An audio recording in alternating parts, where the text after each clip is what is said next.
You've ever seen Philadelphia firefighters on a scene? They race to get there and throw the brunt of themselves into trying to get a fire knocked down as quickly as possible, trying to get to people if they can and get them out of a dangerous situation. So you imagine it has to be overwhelming for them as well, what they discovered this morning as they did everything they could to get this thing under control and to try to save as many people as they could. We're told that people have seen a child brought out on a stretcher. We don't know his or her condition yet. We do know that a man was taken to the hospital with burns to his leg. Not clear if he was someone who was trying to get in to help or he was coming out of that building. But of course, keeping an eye on those situations as well. As we take a look at more of this video from Chopper and also from the action cam on the ground, I see in the corner of my eye we do have a podium set up, which looks like it is nearby where Mayor Jim Kenney will be speaking to us. We don't know the exact time at this point, but just to let you know that we are standing by. We have a camera set up there and we will take him once he begins speaking. But you know, just immediately, Tam, when news started coming into the newsroom here earlier this morning, the sense of dread and shock that, you know, many people here who've been covering stories all their lives, hearing what happened, it's really, especially in a year of so much struggle for so many people, for a variety of reasons, some shared, some not. It's really just, it's hard to digest the number that you see on your screen. I can tell you how it was for us as it came in. I mean, honestly, we were hoping it was untrue, that the numbers would go down, or we would find that it was not quite the case. And the mayor, what do you say? How do you meet the moment? This mourning, this devastation, this hurt. And that's got to be what's on his mind as he's expected to speak shortly. Let's go back out to our Catherine Scott, who's on the scene. Good morning. Good morning. Yeah, the mayor arrived here shortly before 9:30, and you can see that he is still here. He is up ahead. You can see him leaning against that stoop there. When he arrived here, he went straight in to get briefed. And that is where he's remained. He's been remained talking to people, trying to get some information. What we're hearing from sources, as you said, that 13 people have died in this fire this morning. 2 people were injured, including a 36-year-old male who had second-degree burns to his legs. We also saw a child being taken out on a stretcher. The child was alive, but so far officials have not commented on the fatalities, the names and the ages of those involved. You can see, of course, firefighters have been here for hours. The investigation is underway. We don't know the cause of this fire. We don't know if there are any working smoke detectors inside. The fire marshal is here. ATF is on the scene as well. Philadelphia Housing Authority is also here. We're hearing this was a PHA property. The fire broke out around 6:30 this morning. And just from what we're hearing from neighbors, it was just this really intense scene. There was heavy smoke in the air. The fire department was on scene. They erected ladders. They tried to help, tried to get people out. But you know, we're hearing that 13 people have died. Police are telling us this was a house converted into 2 apartments. People were crying on the scene. Neighbors just overwhelmed. You know, one woman, she was walking out this morning, she said that she lives right nearby. She woke up to the sirens. She was supposed to be at work, but she wasn't able to get there on time. She said she just got wrapped up in everything, that it was just really, you know, people are trying to help in any way they can, whether it's to offer support. I know we were talking about that one neighbor who was handing out blankets, just trying to offer any sort of support in the wake of this trauma. And this is going to be traumatic for the fire department, for the first responders. This is not something that you hear about, 13 people dying in a house fire. This is a 3-story building converted into 2 apartments, we're hearing. We don't know how many people lived inside that home, but we're hearing, you know, of 15 people affected by this, 13 fatalities and 2 people who were injured. So what we know so far is that this fire broke out at 6:30 this morning. We don't know the cause. We know all these officials are on the scene. There's been a lot of waiting for official word as to what exactly happened here this morning. You know, I know people are talking about what they normally see at a fire like this. Normally at a fire this size, we wouldn't see so much activity here so many hours after the fire started and was put under control. But as you can see, there's just a number of people from here, from all different city departments. And again, we are waiting to hear official word from the mayor. Guys. All right, Catherine, thanks so much. I know you'll stand by, and I appreciate what she said about the firefighters and their emotions, because as a firefighter or first responder, your job is to save lives. That's the first priority. And for them to arrive and to see that there's no one beyond the 2 people who were injured, who were taken to the hospital, to have that amount of death at your hands and not being able to do anything, it must be beyond frustrating. That really isn't the word. It's something else, and they feel it and we don't. And yeah, I mean, they put their heart and souls into this, wanting to be the difference in somebody getting out alive, and to know they did everything, and sometimes it's just not enough. Let's get out to our Gray Hall. Action News, of course, putting everything we can into covering the story for you. And Gray, you're down there as well with a different perspective. Yeah, Tam, just absolutely heartbreaking. Just driving to the scene, getting out, you can feel and see the emotion on the people's faces that live in this community. This community shaken and rocked potentially for years, decades to come. With me here, I have Andrea, Miss Andrea, who lives 2 blocks down. Tell me what you're learning and hearing about this fire, Miss Andrea. Well, I was surprised to see all the fire departments and police vehicles and helicopters, and found out that it was a fire with fatalities, which is just heartbreaking.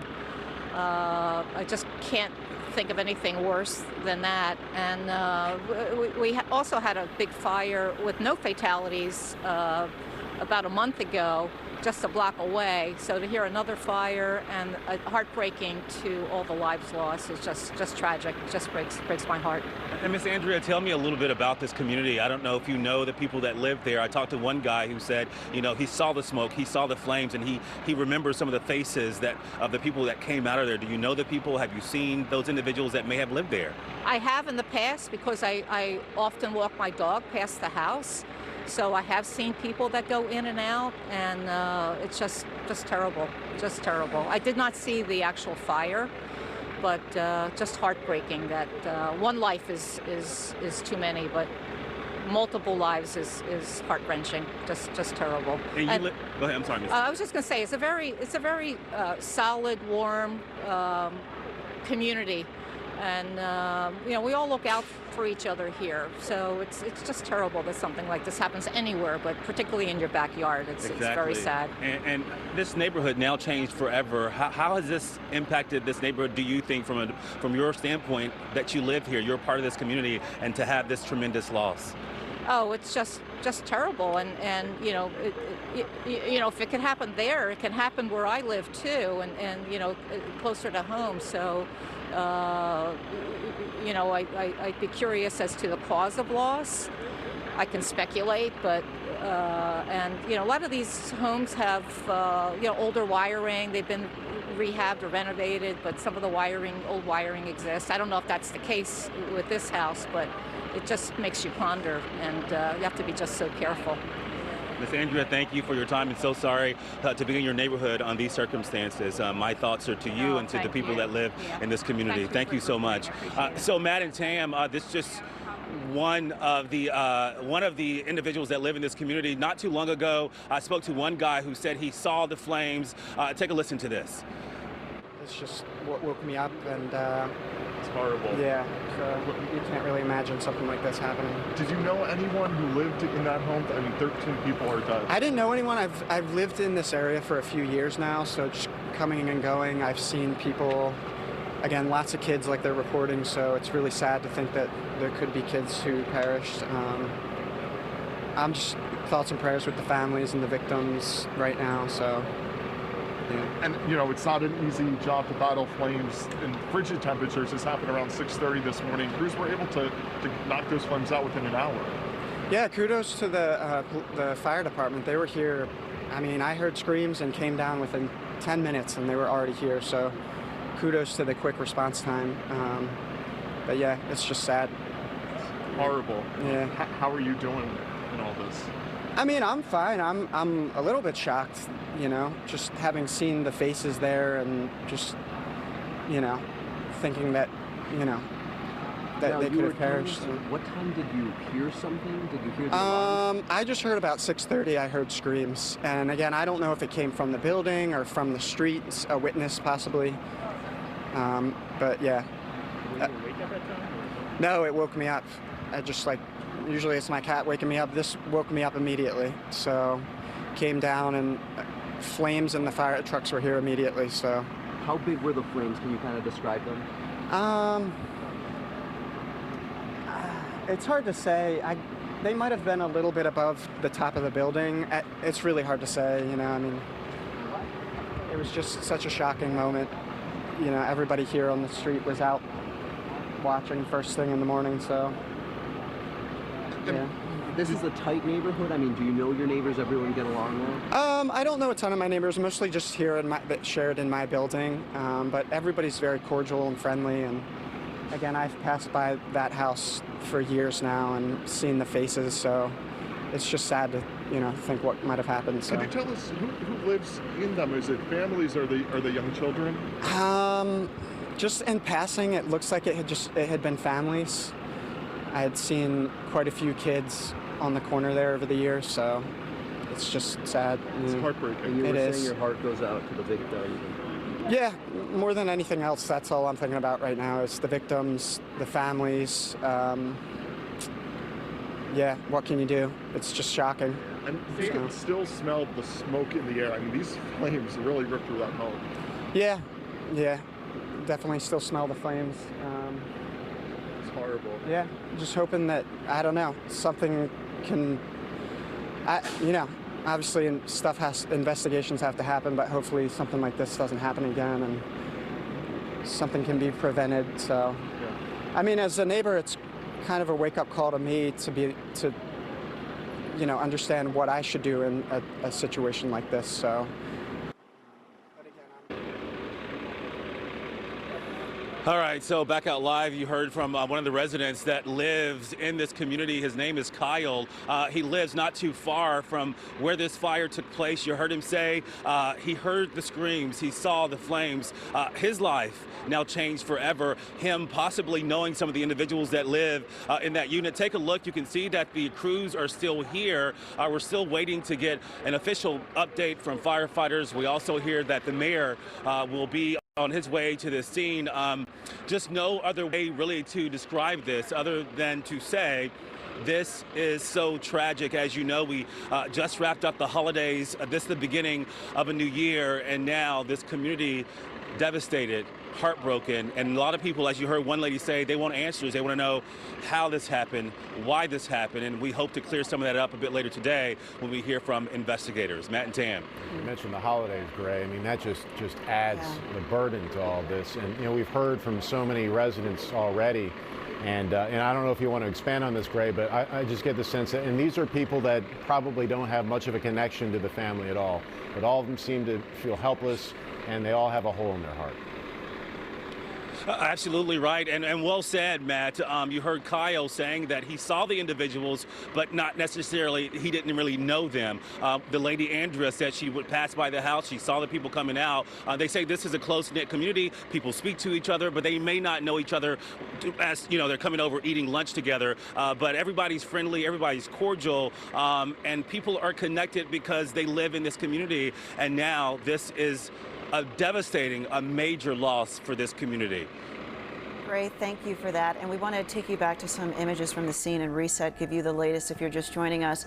You're taking a look at the 800 block of North 23rd Street here in the Fairmount section. This building that you see with the burned out windows, it used to be a house that was converted into 2 apartments. Around 6:30 this morning, the call went out that there was a fire at this location. Firefighters swarming the scene, neighbors coming down, and quickly just upset, engulfing them all as they began to realize the devastating toll. They got the fire knocked down in the space of an hour, but finding out that 13 people have lost their lives, 2 others are injured. We're waiting on the mayor to speak to us about this. And you might be saying, well, why can't we get more details? Why can't we find out ages or names or more? These people had families, they had loved ones, they had others who were being contacted to be told this news, and probably I would imagine officials feel they deserve that respect.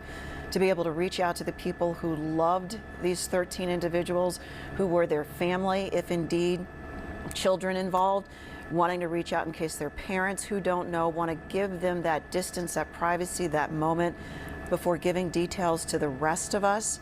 But you can see from every angle what an absolutely gutting moment it has been here on the 800 block of North 23rd Street. I'm sure you can hear the despair in all of our reporters' voices as they describe what they're seeing. Action News is trying to cover every single angle of this story. We also have Chad Perdelli for us live near the scene. Chad, unbelievable grief there in Fairmount. Yeah, I really can echo what you and my colleagues are saying. A devastating scene, a tragic situation. Sources telling us 13 dead, 2 others injured. Obviously going to be a long grieving process. Now waiting for the mayor and other city officials to come here for a press conference, because quickly, when you're dealing with so many deaths with the home like this, the investigation needs to start almost immediately about what happened. How did so many people get killed in this house fire? You can see behind me, this is the 800 block of North 23rd. Here's what I can tell you so far from our investigation. According to city records, this home is actually owned by the Philadelphia Housing Authority. So a lot of questions we have now are what sort of preventive measures were in place? What was the situation with the smoke alarms? What may have been the situation with egress windows in this home? So when a fire does start, firefighters can get in, get people out as quickly as possible. Obviously, when you're dealing with an older home like this, you don't have sprinkler systems in place like you may have with new construction and in other municipalities that may require sprinklers anytime 2 homes are attached. But these are many of the questions we're trying to get answered, and hopefully we'll do so as officials from the Philadelphia Housing Authority and licenses and inspections are on scene.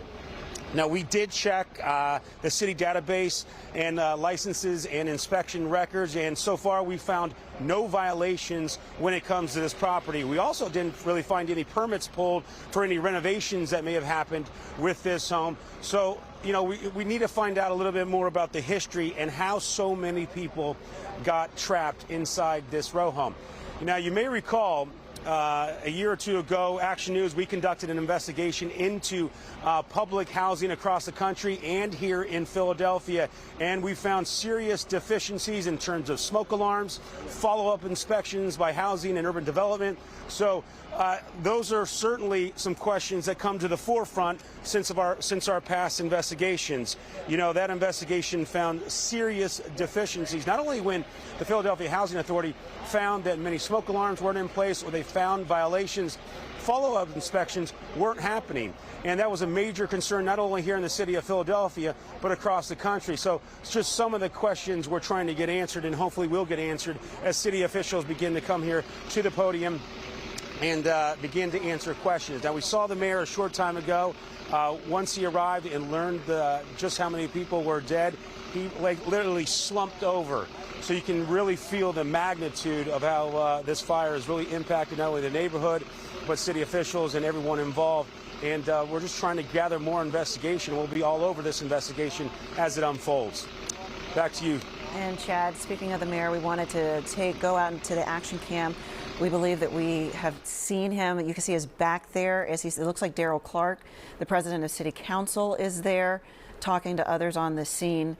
And I would imagine they're waiting until they have enough information, the right information, to come out and speak to the public and trying to think, how do we meet this moment? What do we say? 13 people who were vibrant parts of our city just hours ago are no longer with us, and what is to be said about what happened to them, about the devastation left behind.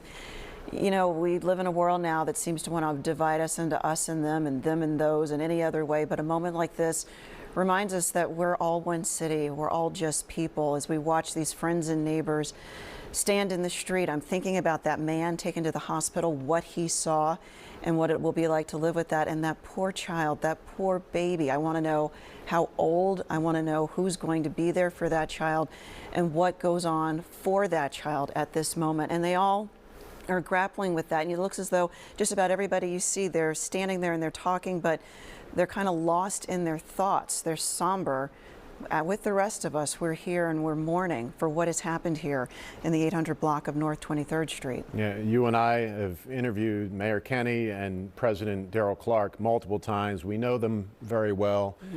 The mayor is a very emotional man. Darrell Clark, very spiritual, both measured politicians, and they're both dads. Yes, and at some point they're going to, have to address people watching and the city residents and the people across the region who are now attached to this story. And I mean, you have to think, what can you say? And the idea of whether or not there are smoke alarms in the house has been brought up, and we don't know whether or not that is the case. But when the investigation begins, and we'll begin to learn some more information over the course of this day, many days and many weeks ahead, something will definitely come out that there has to have been a way to prevent 13 people from dying in a house in Philadelphia this morning. Matt, there's so many questions. You've come back to the issue of smoke detectors, but we saw that neighbor who was talking to one of our reporters saying these are old houses. They've got a lot of old wiring. Was there something that should have been caught or might have been amiss? Also, we're human beings. My Christmas tree is still up. I was supposed to go home and take it down today.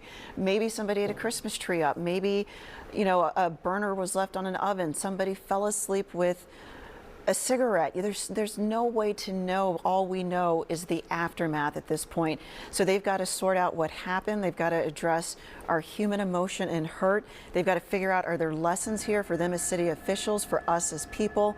But of course, in this moment, we are just thinking of those 13 individuals who lost their lives and those 2 people right now who could be in a lot of pain and trauma. Yeah, this is a city that has felt the hammer more so than any other community around here from the pandemic. So there's that. We have seen the homicide rate explode. And now this morning, the unfortunate circumstances, the tragic circumstances of having one of the deadliest house fires take place in an era where we have all sorts of preventative measures. We, in fact, here at 6 ABC, we partner with the fire department to try and get smoke detectors out to those houses that don't have them. We have Action News reporter Walter Perez out there again for us, and we'd like to go to him live. Walter? Well, Matt and Tam, there's not a whole lot I can add at this point. Because normally under circumstances like these, when you have a house fire, a police official, someone from the police department will come right over and share the information they had. That happened earlier on this morning, but there's been a long gap in between the information points that have come out. So that means that there's a lot to sort through, a lot we don't know, and so we're still waiting to find out exactly what the details are regarding this fire. I'll give you a live look at the scene right here.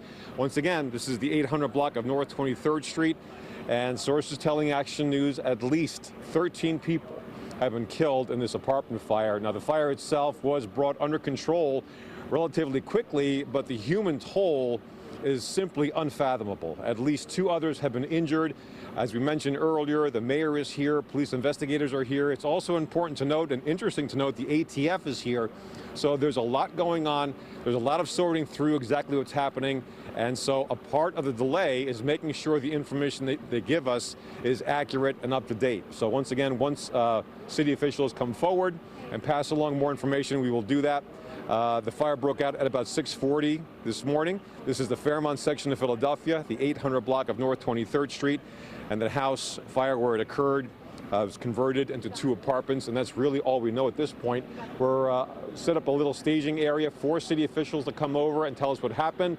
When that does occur, we'll pass along that information for sure. Reporting live from Fairmount, Walter Perez, Channel 6 Action News. Matt and Tam, back to you. All right, Walter, thank you for that. And we may actually hear from officials shortly. Let's go on over to Gray Hall for another perspective there from the street. Gray. Hey, Tam and Matt, man, it's so heartbreaking to talk to some of these neighbors that live in this community. I just spoke to one gentleman that lives in this row home behind me. His name is Max. He had to go to work, but he is saying what we're hearing several people say is they want to know how this happened, why this happened, and can this be prevented again? He says this is a very close-knit community. He was saying that you may not know the person's name, you may not have them over for lunch, like I was saying earlier, but you know their faces. He says this is a big blow to this community, a big loss, and he is just heartbroken. He says it's not the way you want to wake up to hear that 13 people in your neighborhood are gone. This is absolutely devastating. He says that he's seen the family before. He doesn't know who's now gone, but he's seen the family that lives in those units down the way here. So take a look now, and you can see that this is still a very active scene. It's going to be like this for some time now. We are still waiting to get word from officials here on the scene. We're told that the mayor probably is somewhere on site now. You can see the fire investigators here. It's probably going to take some time for them to figure out how this fire started and what caused this horrific tragedy for this community, but they are working on that obviously right now. We are working right now on getting officials. I talked. Walter Perez is here. Walter, if you could come on over. He just got some new. Oh, he's tethered. Just let them know that someone's going to speak at 10:45. Tam and Matt, we're hearing that we should hear an update at 10:45 from some official here on the scene. So that's going to happen momentarily. In about 5 minutes, we'll go to the podium behind me and get an update on this tragedy. Also, the neighbor that you heard from earlier, his name was Kyle, who recounted what he saw. He saw the flames. He heard the screams. He actually says he has video, so he's going to try to send that to us. But I can't imagine how he's feeling right now, knowing what happened in this unit on his block. Matt and Tam. Thank you, Gray. And just to reiterate what you said, in a matter of about 7 minutes, we should be hearing from some officials. We don't know if it will be Mayor Kenny, Council President Clark, or Fire Commissioner Adam Teal. But once that news conference begins, we'll bring it to you. And at times it does run a little bit past when they say it's going to start. But we will bring that to you. But again, an unimaginable tragedy for a neighborhood of Fairmount in the city of Philadelphia, where we've seen 13 people die in a single house fire in the building that you see there at the 800 block of North 23rd Street, right at Ogden Street. A tragedy that had to have some ways of being prevented, but did happen in an era with so many ways to prevent fires and so much outreach, and for this to still happen, and you have to go back nearly 40 years to even get close to that number of 13 people killed. We go back to 1985 with the move, bombing, and fire in the Cobbs Creek section, which left 11 people dead. The scale of this has not been seen in many decades in Philadelphia. And we're hearing that we just got in some new video from a cell phone that was taken. You can see the sun wasn't, well, there you go, in the early morning hours when this was first going on, sent in to us by DP Nevermind. You can see their video here from the street, what it looked like with fire crews trying to get in. People saying they woke up and they smelled the smoke and they heard the sirens. They saw fire crews running to try to get their hoses set up, rushing to get in that building. It took them about an hour to get the fire knocked down here on the 800 block of North 23rd Street. Doing everything they could to get the fire. We see venting out of the roof. And of course, their question, are there people in this building rushing to try to get to anyone they can, only to come up with the devastating results that, yes, they found 13 people who were not going to make it out. 2 people who they did manage to get out, a child and an adult, both of whom are now in the hospital. We could see the heaviness, the devastation on their faces, police, firefighters, the mayor, other officials. But I think one of the things that's really stayed with me is what it did to the neighborhood. People coming out in the morning cold in shock and just sobbing as they looked into this building, because these were people, these were faces they saw every day. Hey, how's it going? Happy New Year. Watching kids grow up, watching people pull their stuff in and out of the apartment. And then you see this morning. The thing that I'm a bit confused about, Tam, and it's something that I'm starting to notice more and more, is we have all these pieces of video, and we don't really have any videos of flames coming from this structure. And we did say that it took about 50 minutes for firefighters to put this out, but I don't know if that tells us how quick the flames burst out and then were more so contained to a small area in the building. I just don't know. That's just something that I've been watching. We see a lot of smoke here with these pictures, but normally when everyone has a cell phone, you see every point. You would have. I would have thought that someone would have captured some flames, but maybe I'm wrong, and we'll have some coming up in a little bit. But just one of the many things that I've noticed as we continue this coverage and give you the details as they come in. Well, let's go back to Gray Hall, who has talked to another person about what they saw this morning. Gray. Hey, Tam. Yeah, we are going to talk to this individual right here. Excuse me, sir. I just want to step in for 1 second. Can you excuse me? Area of Philadelphia, and basically it can happen to anyone. You have to make sure everything's up to code, really, and you have to really think about that. Hopefully, everyone around here is thinking about that right now. Thank you for your time. You're welcome. Yeah. Give me your name real quick. Kevin. Kevin, you live in this community, right? I do. I just moved in last month. Do you live on this block? I live on this side street here on Popular and the 2400 block, so 1 block away to the left here. And Kevin, tell me what you saw, what you heard this morning. What I heard eventually, I was already up, and through my window, I'm looking around, and all these fire trucks came down the street, more than one, so it seemed to be pretty severe. Ambulances came as well, all pretty much simultaneously. They came all at once, so it didn't seem like a routine anything.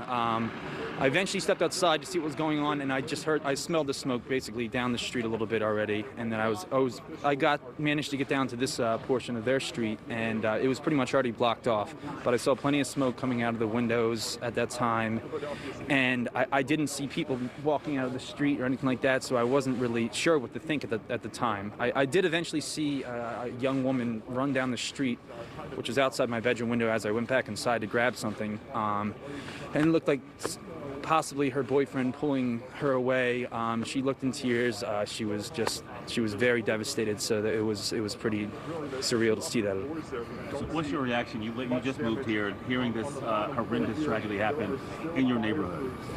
It's basically terrible. Like I was telling everyone else, they're very old homes, so I feel like this could really happen to anyone. And there's so many people. Each home consists of probably 3 apartments, 3 separate families, if you will, and so just one apartment can jeopardize the other 2 people as well at the same time. So that's what's really tough. Kevin, thank you so much for talking to us, and sorry you had to go through this. Thank you. No problem. So Matt and Tam, there you have it from someone else. He actually just moved into this community, waking up to the sound of those fire trucks coming outside and then seeing the smoke and knowing that people were inside that unit. So just devastating. And this puts everything into perspective. We talked about it earlier. Right around the holidays, not too long ago, as you know, I was in Quakertown covering that story with the fire that, took the lives of a father and his 2 sons. This is just devastating. You heard the guy say he wants to know how this happened. And just not too long ago, I talked to another resident who lived here. Take a listen. I mean, it's devastating to wake up and hear 13 people died. It's crazy. Everyone's trying to get a feel for this community, that people know each other, were people close. Did you know the individual? Did you see him? I knew of them in passing, saying hello. I think for most people on the block, it's the same thing. It's tight-knit community. We might not be hanging out. Mayor Jim Kenney is about to speak to reporters. Let's go to him now.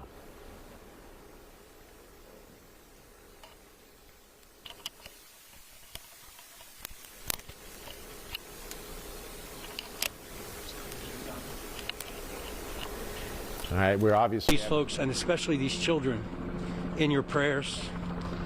Losing so many kids is just devastating. So I want to turn it over to Deputy Commissioner Murphy for the details on the incident, and again, keep these babies in your prayers. Council President, that's okay. To say you had a loss of words is an understatement. As the mayor said, this is like just punch you in the gut. I mean, children, people in the community, it's just tragic. I'm just, I don't know what to say. This is just so sad.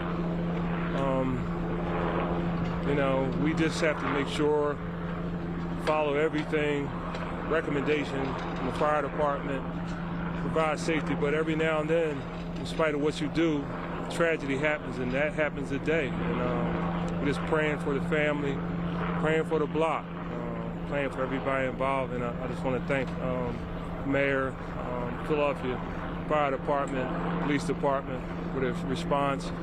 We'll have to get through this another tragic day and a very difficult couple of years. President Clark, what did happen? How did this happen? Well, I believe that the fire department and the police are going to give you a scenario, let them do what they do. But God bless everyone.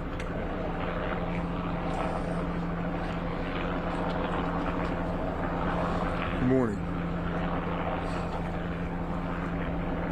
sad, sad day for both the Philadelphia Fire Department and the citizens of the city of Philadelphia. At 06:38 this morning, companies responded to 869 North 23rd Street. Upon arrival, they found heavy fire emanating from the front of a 3-story row dwelling on the 2nd floor. Companies began an aggressive attack on the fire, and in the process discovered that there were multiple fatalities at this location. The fire was extinguished, and it was terrible. I've been around for 35 years now, and this is probably one of the worst fires I've ever been to. We are working with the fire marshal's office. We plan on and intend on getting a cause for this fire. We plan on getting to making sure that this tremendous loss of life did not happen in vain.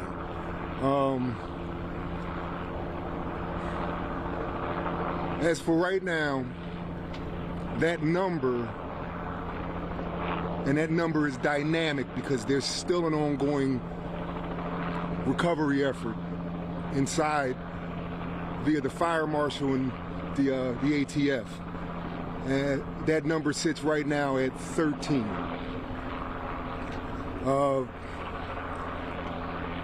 We also had 8 people self-evacuate. This dwelling was a duplex.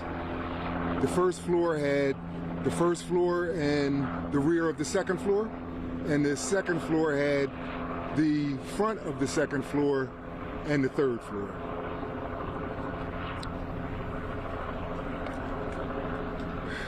I don't have the words for how we're feeling right now as a community and as a department. We also transported Philadelphia Fire Department EMS, transported 2 other occupants to one to Children's Hospital, obviously a child, and then the other to Temple University Hospital.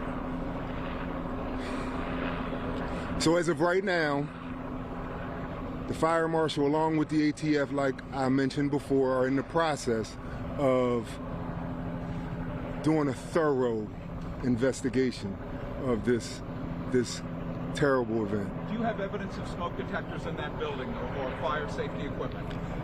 There were 4 smoke detectors in that building, and none of them operated. None of them operated at all? Can you confirm this was a PHA, Philadelphia Housing Authority owned home?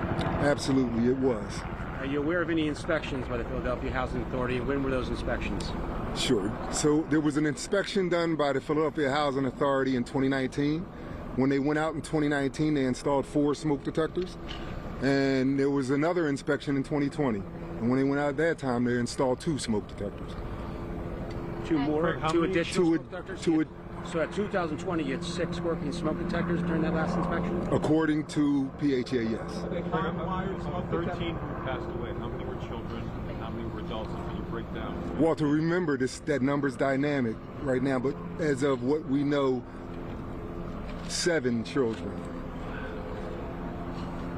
Now, how many, are you aware, and have you got a number of how many people were actually living in these 2 units? So, and this number's preliminary as well. I understand. So the first floor, we're getting reports that 8 people lived in the first floor unit, and this number is very dynamic. The second, and when I say first floor unit, I mean first and half of second. So the second and third floor unit, that number was 18. So 18 people have been living in the second and third floor of that building. Is 18 over any amount that would be allowed? I can't really answer that question. That's an L&I, that's a license and inspection question on occupancy. But that is a tremendous amount of people to be living in a duplex. Were the smoke detectors battery powered or hardwired? Should there have been an alarm system hardwired with that many people in an apartment building like that? No, they were battery operated, and they were 10-year lithium batteries in these smoke detectors. They weren't hardwired. Did not operate. Where the fire started? Any indication of where the fire? Too early, Walter. Too early. There. That's information that we're gathering right now. Now, any difficulties? Can you talk about any of the difficulties of getting people out of this home? I mean, egress windows, any of those sort of things. What can you tell us why it was so difficult to get people out? So, in all honesty, it really wasn't difficult to get people out. They got people out very quickly. The two that were transported to those local hospitals were immediately transported and taken to hospital by our members. So when they got to them, they were able to remove them. There are unconfirmed reports online or on social media that there was problems getting through dispatch that may have slowed the response. Do you know of anything like that? No. Why do you think the loss of life was so dramatic, so quick? You get here and you find them. What's going on? There was heavy fire, and what would be for them the kitchen area, the front of the second floor, and then there was an open stairwell to the third floor. So the only thing that was slowing that fire down from moving was nothing slowing that fire down from moving. That fire was moving. What's it feeding on? Is there any particular substance in there it's feeding on? It's feeding on contents, it's feeding on oxygen, and it's feeding on fire.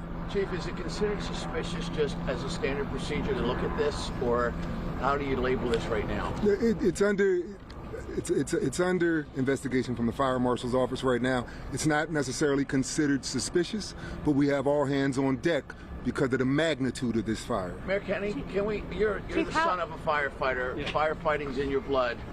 What's your thought right now, especially being a dad with kids? Well, I know, and when I was growing up and my father was on a job where there was a loss of life, especially loss of life of children, he would basically lock himself in his bedroom for a couple of days, and my mother would say, don't go near the door because he's grieving. So I think that all of our firefighters, our police officers, our first responders, many have children, and look at these children and these folks the way they look at their own families, and are absorbing this and trying to deal with it. Mayor, Chief, do you know the ages of those 8 children? No, I don't. That were I don't killed, know. The ranges? No, I don't. Not yet. Not yet. Mayor, Chief, what's your view that this was public housing? Yeah, I mean, where this has happened. City obviously doesn't run PHA, but the other thing too is you talk about the number of people in the house. Sometimes it's better for people to be indoors than on the street. So don't know the circumstances of each and every family, and maybe there were relatives or people that needed to be sheltered. I mean, and obviously the tragedy happened, and we all mourn for it. But we can't make judgment on the number of people living in a house because sometimes people just need to be indoors. Obviously, there was a problem with the smoke detectors, however. They did not operate. And then the ATF and our people will figure that out and make recommendations and issue a report. But Chief, do you know how many exits there were of that house besides the front door? Is there any other way to get out? If you could step up to the... So other than the front door and the rear entrance, because of the odd configuration of the house, all I know of is 2 exits. You said there were smoke detector inspections in 2019, 2020. Why was there no inspection in 2021? That's I wouldn't have the answer to that. So let me be painfully clear that we're in the process of investigating this to the highest level that we can. We're incorporating all of our resources, both citywide, the Office of Emergency Management, PECO, the gas company, all our partner agencies are involved in finding out as much as we can about this fire. Other than that, we are having our fire marshal investigate this. And right now, that's all the information that we have right now. Chief, can you where were the majority of the bodies? That's under. I really can't. Chief, can you walk us through the recovery? Like when you came on the scene, what firefighters saw? So they were in the process of extinguishing fire, and I can't go into details. They were in the process of extinguishing fire. All right, folks, we got time for one more question. Is the ATF the lead? Fire marshal the lead? Who's the lead in terms of Philadelphia Fire Department Fire Marshal's Office. the lead? All right. Can you give Thank us you. some We'll be updating everyone soon, okay, through we'll be doing an update, okay? Yeah. All right? Thank you. And you've been listening to a heartbreaking, no other word for it, news conference there from the mayor of Philadelphia, city council president, as well as fire personnel detailing. And we now know the scope of this tragedy has come into much sharper focus. Good morning, everyone. I'm Brian Taff, along with Christy Aletto, relieving Matt and Tam, who you've been listening to for much of the morning here. We did, as you know, just learn quite a bit more about what played out in that house this morning. That's right. 13 people dead, 7 kids, 6 adults, 18 individuals were in that second, third-story duplex where the flames reportedly broke out this morning around 6:30. We also learned, which was incredibly troubling, was that there were no working smoke detectors in that unit, and that they had been inspected in 2019 and in 2020, but not in 2021. As we know, this was a Philadelphia Housing Authority property. We confirmed that in the last couple of minutes here. As Christy just mentioned, it's worth repeating here, there were 26 occupants of this duplex, which did exist on 3 stories of that building at 869 North 23rd Street. Those numbers seem staggering to most who recognize the size of any Philadelphia apartment, whether it be a duplex or an apartment building. There were 18 occupants in that second-story building, 8 occupants in the first floor. As we know, 13 of them died this morning when those flames broke out at 6:30 a.m. today. 8 were able to self-evacuate. They got out on their own. Fire officials confirming for us now that 2 were transported to area hospitals. One of those taken to an hospital was a child. In the words of the mayor, he said, just pray for those children. And that was our first indication that children were among the lives lost. The fire chief then elaborating that, in fact, as we heard, 7 children are among the victims of this fire, 6 adults. Christy alluding to the fact that there were several smoke detectors inside. Either 4 or 6 remains unclear at this point, but nonetheless, none of them was apparently working. We're looking now at Chopper 6, the scene, which remains very active here this morning. ATF is on the scene. Philadelphia Police, the fire marshal, the fire department, all of them trying to triangulate just the cause of this. But we did get a little bit of a sense as to how this played out inside. The flames broke out 6:30 this morning. They moved with breakneck speed. Obviously, a number of those people may have been sleeping at the time, given the early hour today. But in the words of the fire chief today, there were only 2 egresses here, a front door and a back door. So if those flames were moving with any speed, Christy, it was very, very difficult for any of those folks inside to get out. Right. And they also tweeted earlier this morning and reiterated that it didn't take them that long to actually try to tame that blaze, but it was more so the odd configuration of this duplex. The first unit encompassed the first and second floor, the second unit, again, the second and third floor, and that's where the majority of those individuals were living. You also heard the mayor say, you know, it's important not to rush to judgment, because I think when we were listening to that press conference, we were like, oh my goodness, 18 people were in that unit alone. But he did say, you know, we can't rush to judgment on what their circumstances were, because, you know, we are in a time where it's safer to be indoors than it is to be outside, and we don't know that family situation. Yeah, no doubt. Among the many of our field crews who are listening in on that news conference in person today, Action News' Gray Hall, who remains live on the scene right now. Gray, what more can you tell us from your perspective right now? Wow, Brian, you heard some of the firefighter veterans saying that they were at a loss for words. The deputy commissioner has been on the job for some 35 years, saying that this is the worst fire that he has ever seen. We also learned that 7 kids, unfortunately, died in this fire described as a quick moving fire. You guys alluded to the fact that there were a lot of people inside this home at the time. Firefighters were able to rescue some of the individuals inside. We also heard that 8 people were able to make it out on their own, but unfortunately those 13 others died in this fire. So heartbreaking. We're going to wrap this up because I believe Chad Berdelli has an interview right now. Back to you guys. Yep, thank you, Gray. All right, let's kick it right over to Chad Berdelli, who I believe is live on the scene just down the street from you. Hold on one second. Listening to you are, please. Yeah, Dinesh Indala. I'm the Senior Executive Vice President of Operations. Spell your first and last name. It's Dinesh, and the last name is Indala. Obviously, a lot of questions about this home, the number of people living in it, and the inspections for smoke detectors. What can you tell us your department did? So I'll start with the inspections first. So the most recent inspection on the B unit was on May 5th and on 2021, and at that time we had 6 smoke detectors and 3 carbon monoxide working. And we actually had to replace 2 batteries and 2 smoke detectors were all replaced. So on a previous inspection on 9/28/2019, we also had to replace smoke detectors again in the same unit. On the A unit, we had the latest inspection was on 4/23, and 2 smoke detectors were installed as part of the things. And inspection reflects 7 smokes and 3 carbon monoxide present, and they are signed by the tenant as part of the smoke detector responsibility form. So if you inspected in May of 21, why did they not work now? I don't know if they were replaced or tampered with. We have no idea. We're working with the fire department at this time to do the further investigation. Obviously, there are questions about how many people were living in both these units. You're talking 26 people. Were you aware of that?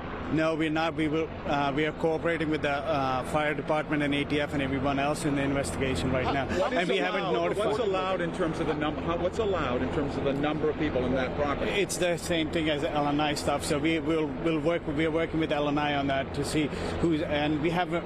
All the family haven't been notified yet, so we don't want to comment on like who and what. But how many people is too high? The count that they just gave for the number of people in that property is too high. Yes. How many people are allowed to live in 2 units like this under your department?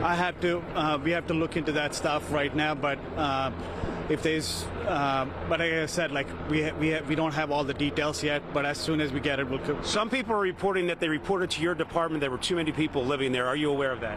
Not at this time, no. How did it happen that there were so many people living in the apartment? How did it happen? How does it happen that there's 28 people living in the building? It's the holidays. I don't know if there's people coming visiting. I have no idea. Like at this time, like I said, like we're still working with the authorities to look. How often do you guys get in there to see how many people? We do inspections annually. Have you done? So have you been in there in 21 to look at the number of people? May 2021, yes. So that fire inspector, that inspection of the smoke detectors, that was also an inspection to look at the number of people. Yes. And did it pass? Were there sufficient numbers, or? Yeah, we have to pull the inspection, but like from a fire department, from a fire perspective, clearly we had to replace the 2 smoke detectors and the 2 batteries.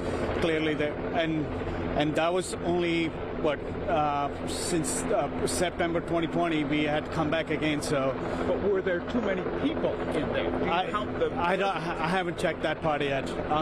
Your department has come under fire in the past for inspections. It looks like you conducted them last year.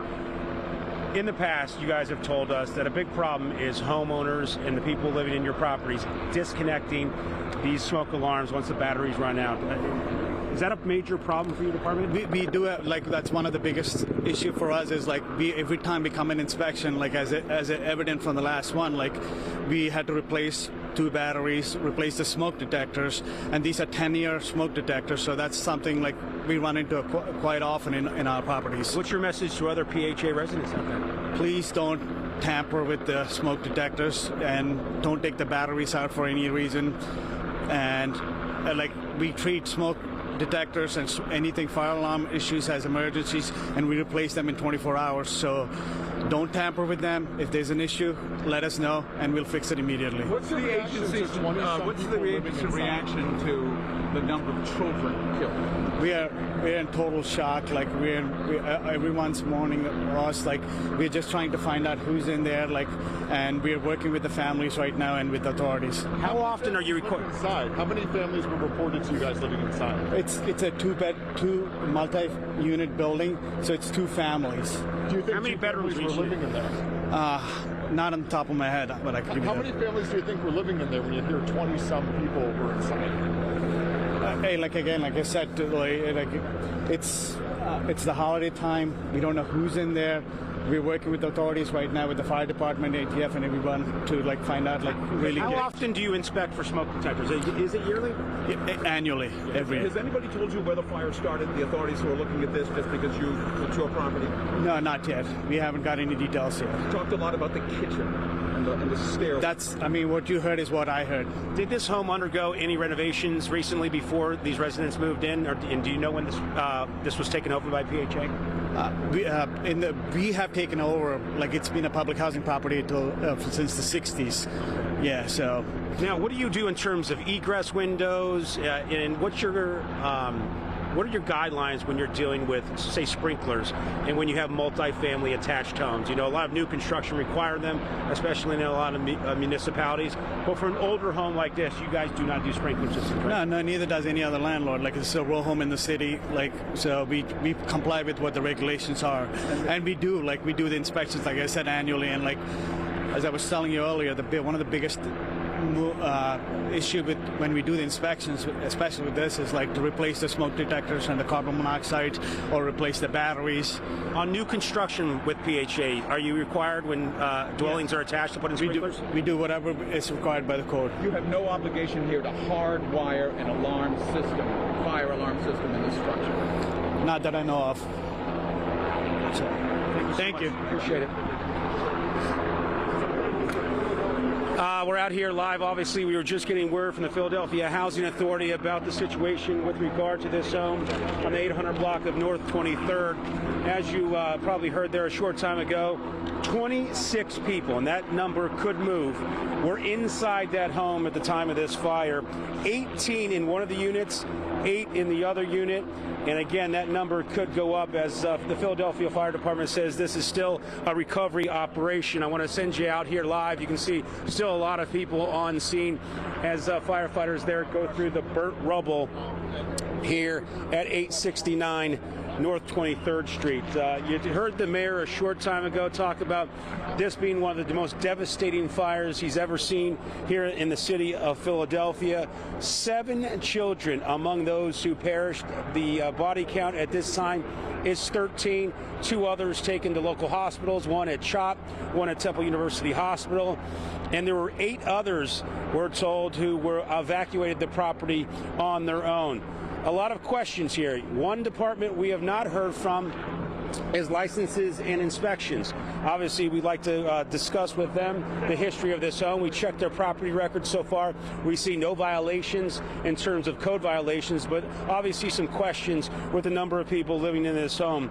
And really a devastating fire for all involved out here.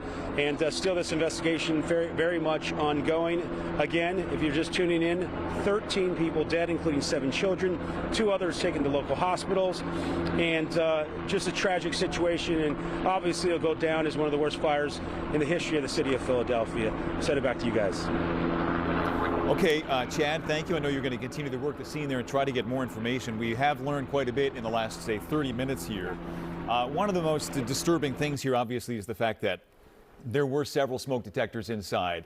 It appears that none of them, in the words of the chief there, were functional. The question today is why. Right. They're taking great pains there today to say do not tamper with smoke detectors. We always know that. We can't jump to any conclusions here and suggest that those fire detectors inside were tampered with. But we know this. As recently as May 5th of 2021, there were 6 smoke detectors and 3 carbon monoxide detectors functional inside that duplex at 869 North 23rd Street. 2 of them were replaced on that date. All the batteries were replaced. At that time, they were functional. For some reason this morning they were not. Those beeps may have awoken people and may have gotten people out, perhaps alive. and with a chance to survive this. Speaking of the numbers, we also are digging into the math a little bit here. We know that 13 are confirmed dead at this point, 7 children, 6 adults. 8 people did self-evacuate. 2 were taken to local hospitals. That adds up to 23. But fire officials told us that they're aware of 26 occupants inside, which means at this moment there are 3 people unaccounted for. We did as well know that the fire chief told us that the 13 number is fluid at this point, dynamic in his words, which regrettably means that that number could go up from here, Christy. That's right. And Gray Hall standing by with a different vantage point live at the scene there. Gray, what can you tell us as far as the latest of what you're seeing and hearing? Well, Christy, we have another individual who lives not too far from this community. When she heard the news, she ran over here. Regina, I'm so sorry. Tell me your connection to this community. You live not far, but you said you think your daughter's... I believe my daughter has classmates that attend her elementary school who lived in that building. That's why I ran outside, because when I see other children, I see my own. I've been living in Philadelphia housing in this area for 2 years. I've been asking them for fire escapes for 2 years. They never worked with me. I was told that I can jump out the window. I was also told that it wasn't their responsibility. When I would make a maintenance order, they told me I had to talk to the manager because it's not their problem. And then when I tried to call the manager, she wouldn't answer the phone. I left plenty of messages pertaining to this type issue. And Virginia, you say your home is the same setup as this? Same setup. I have a 5-bedroom on my 3rd floor. I live on the 2nd and the 3rd, but I have 5 bedrooms on the 3rd. The kitchen and stuff is on the 2nd. And then we have someone on the 1st floor. So if a fire was to occur on the 1st, I can't get out unless I'm jumping out the window. And you say your heart is breaking because you haven't got it confirmed yet, but you feel that your daughter has classmates that may have passed away. And not only that, I'm afraid at night. I unplug everything. I unplugged the microwave, the toaster, everything, because I'm afraid of this occurring in my household. And because I'm living amongst others who don't care about me, this is really hurting me. This is really hurting me. I'm so sorry, Regina. When you're renting, I thought the manager and the landlord was responsible for these type of issues. I didn't know I had to go out and buy my own.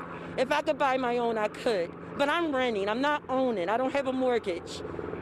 This is PHA responsibility, and you know you're wrong. And you said, I know this unit, they said the fire smoke detectors were not working. You have those in your home. I had smoke detectors. I still don't feel safe because the smoke detectors go off. There's a fire, now what? Okay, I have a smoke detector telling me there's a fire, but now where do I go? So they need to knock off that smoke detector conversation. They need to knock that off. Regina, thank you for talking to us. Thank you for having me. Thank you.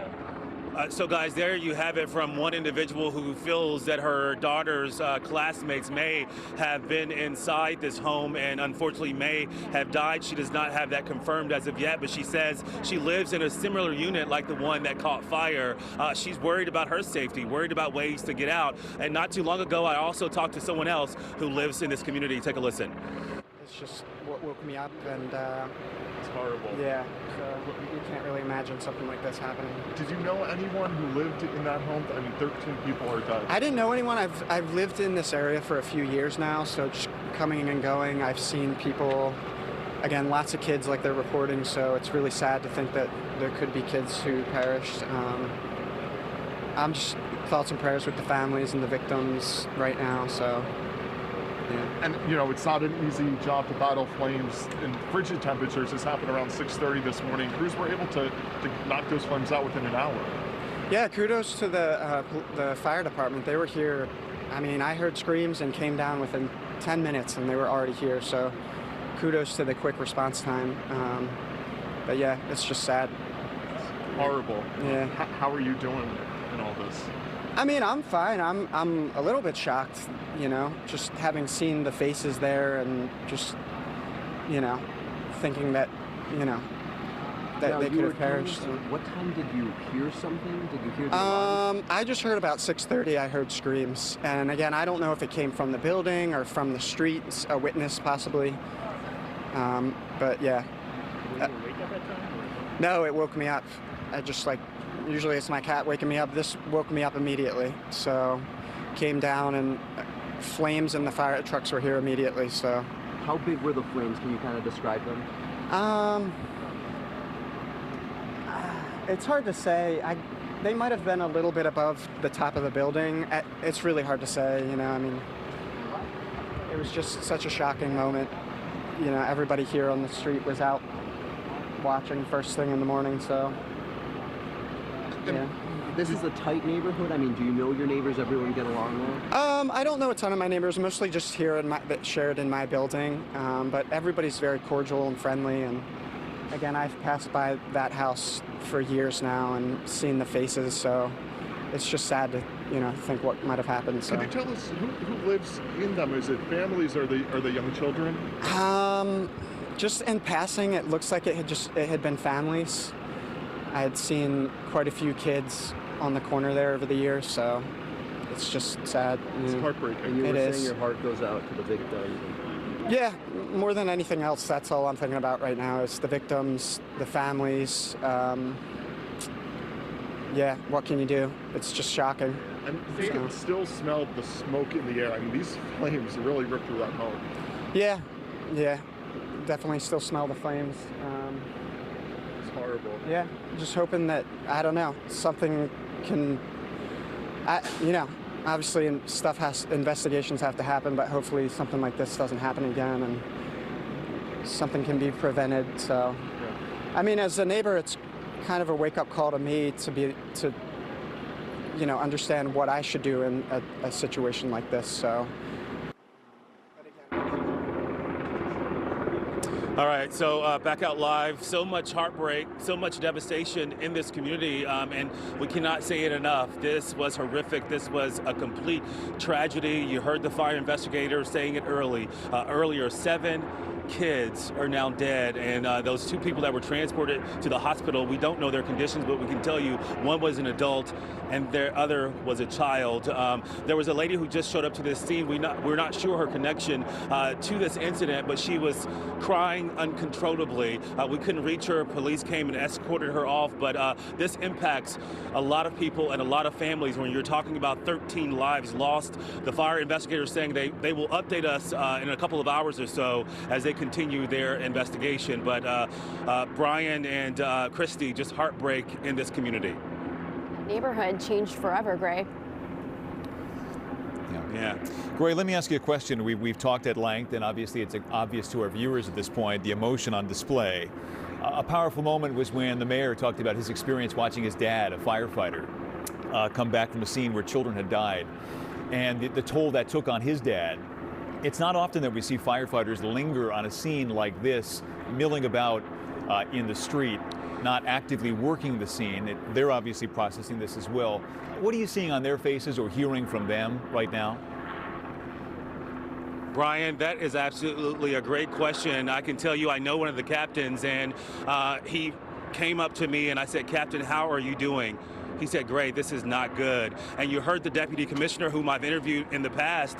He's been on the job 35 years fighting fires. He responded to ground zero, and he said this is the worst fire he's seen in his 35-year career. And I think what the emotion that's coming out is because we're hearing the 7 kids are gone. We're talking about 7 children that are now gone. We don't yet know their ages, but there's no other way to put this. Your heart just goes out to the firefighters, to the victims' families. But when you see the firefighters, when you talk to them, you can hear, you can sense the emotion. Everyone here, Brian, is devastated and heartbroken. Okay, Gray, thank you. I want to take us to Chopper 6, live over scene. We can go back to that in a moment, I guess. One of the things there we go.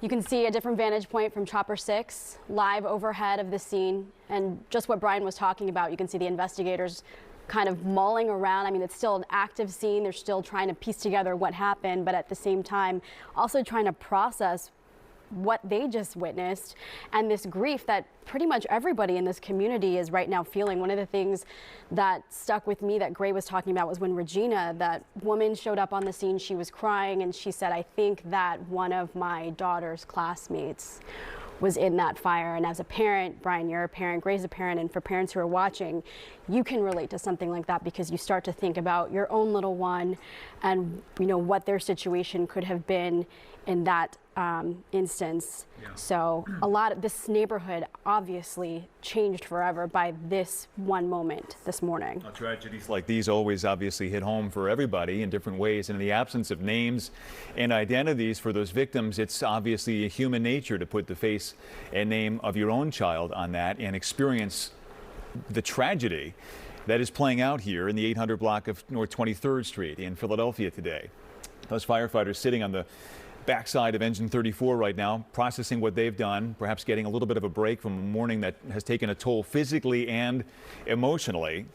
We also see police officers on the scene. We've seen an army of ATF agents. We've gotten a lot of answers here today, but the reality is there are many, many more questions yet to be answered, not least among them are the names and the ages and the identities of these humans who perished here in the Fairmount section of Philadelphia today. Of course, the first and most important job is to notify their next of kin, the people who love them most in this world.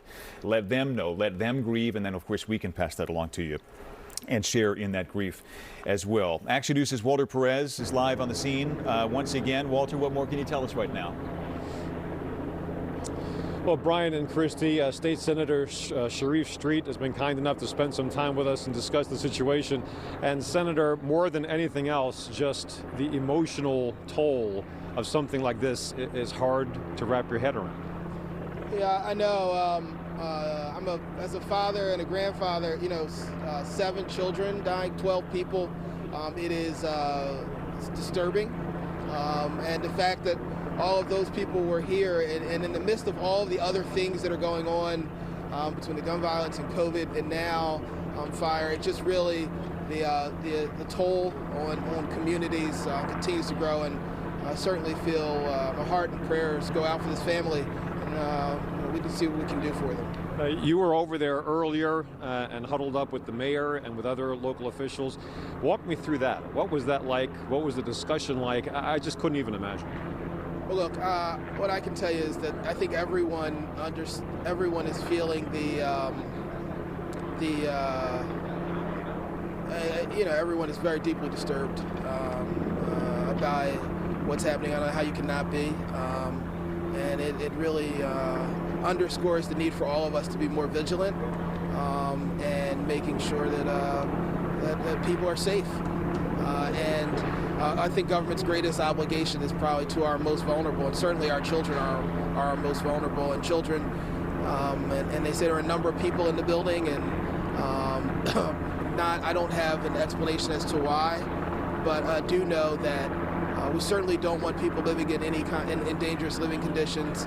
And we need it's incumbent upon all of us to do everything in our power to make sure that that's not the case. And I think you're right. I think it really puts a spotlight on safety because we're talking about at least 26 people inside that building and no functioning smoke detectors. I mean, that's something that I really do see as something that should be more of a focus in terms of this investigation, in terms of how did that happen? How could that have possibly happened? Yeah, and it also underscores the nature of homelessness in a modern society.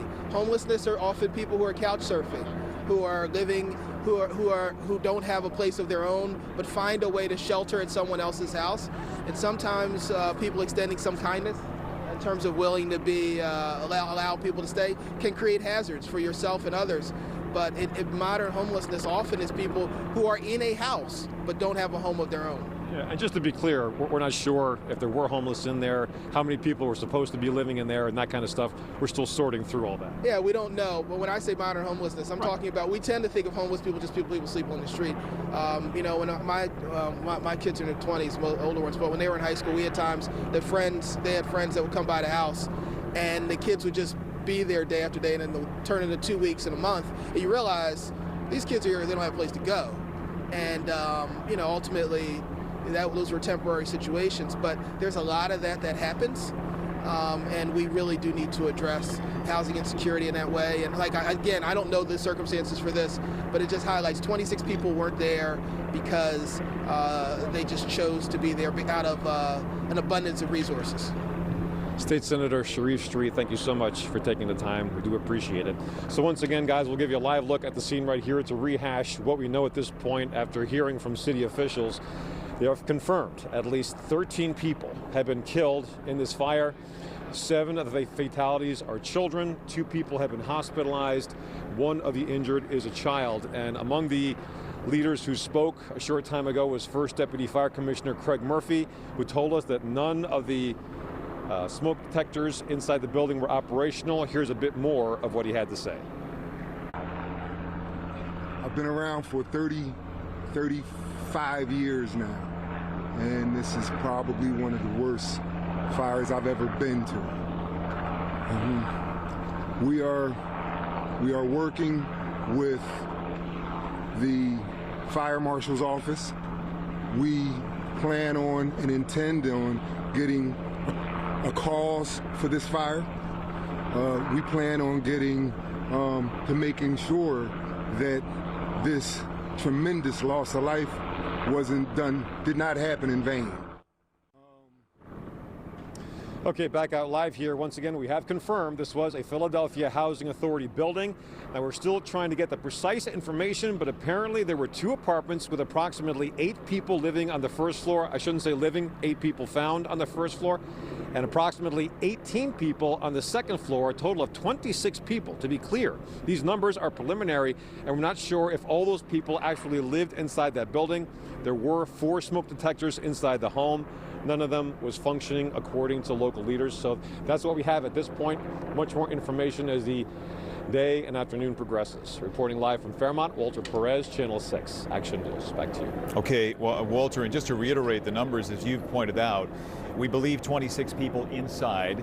At this point, based on the numbers that the fire department has provided us, we can account for 23 of them, which means at this point that 3 people potentially remain unaccounted for. Will they be added to that number 13?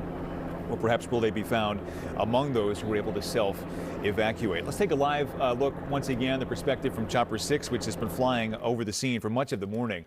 And we're getting a pretty close look right now, and one we've not really seen at this point thus far in our coverage of those burned out windows. And you can see the intensity of those flames. In fact, the fire officials say that the heavy fire broke out around 6:30 this morning.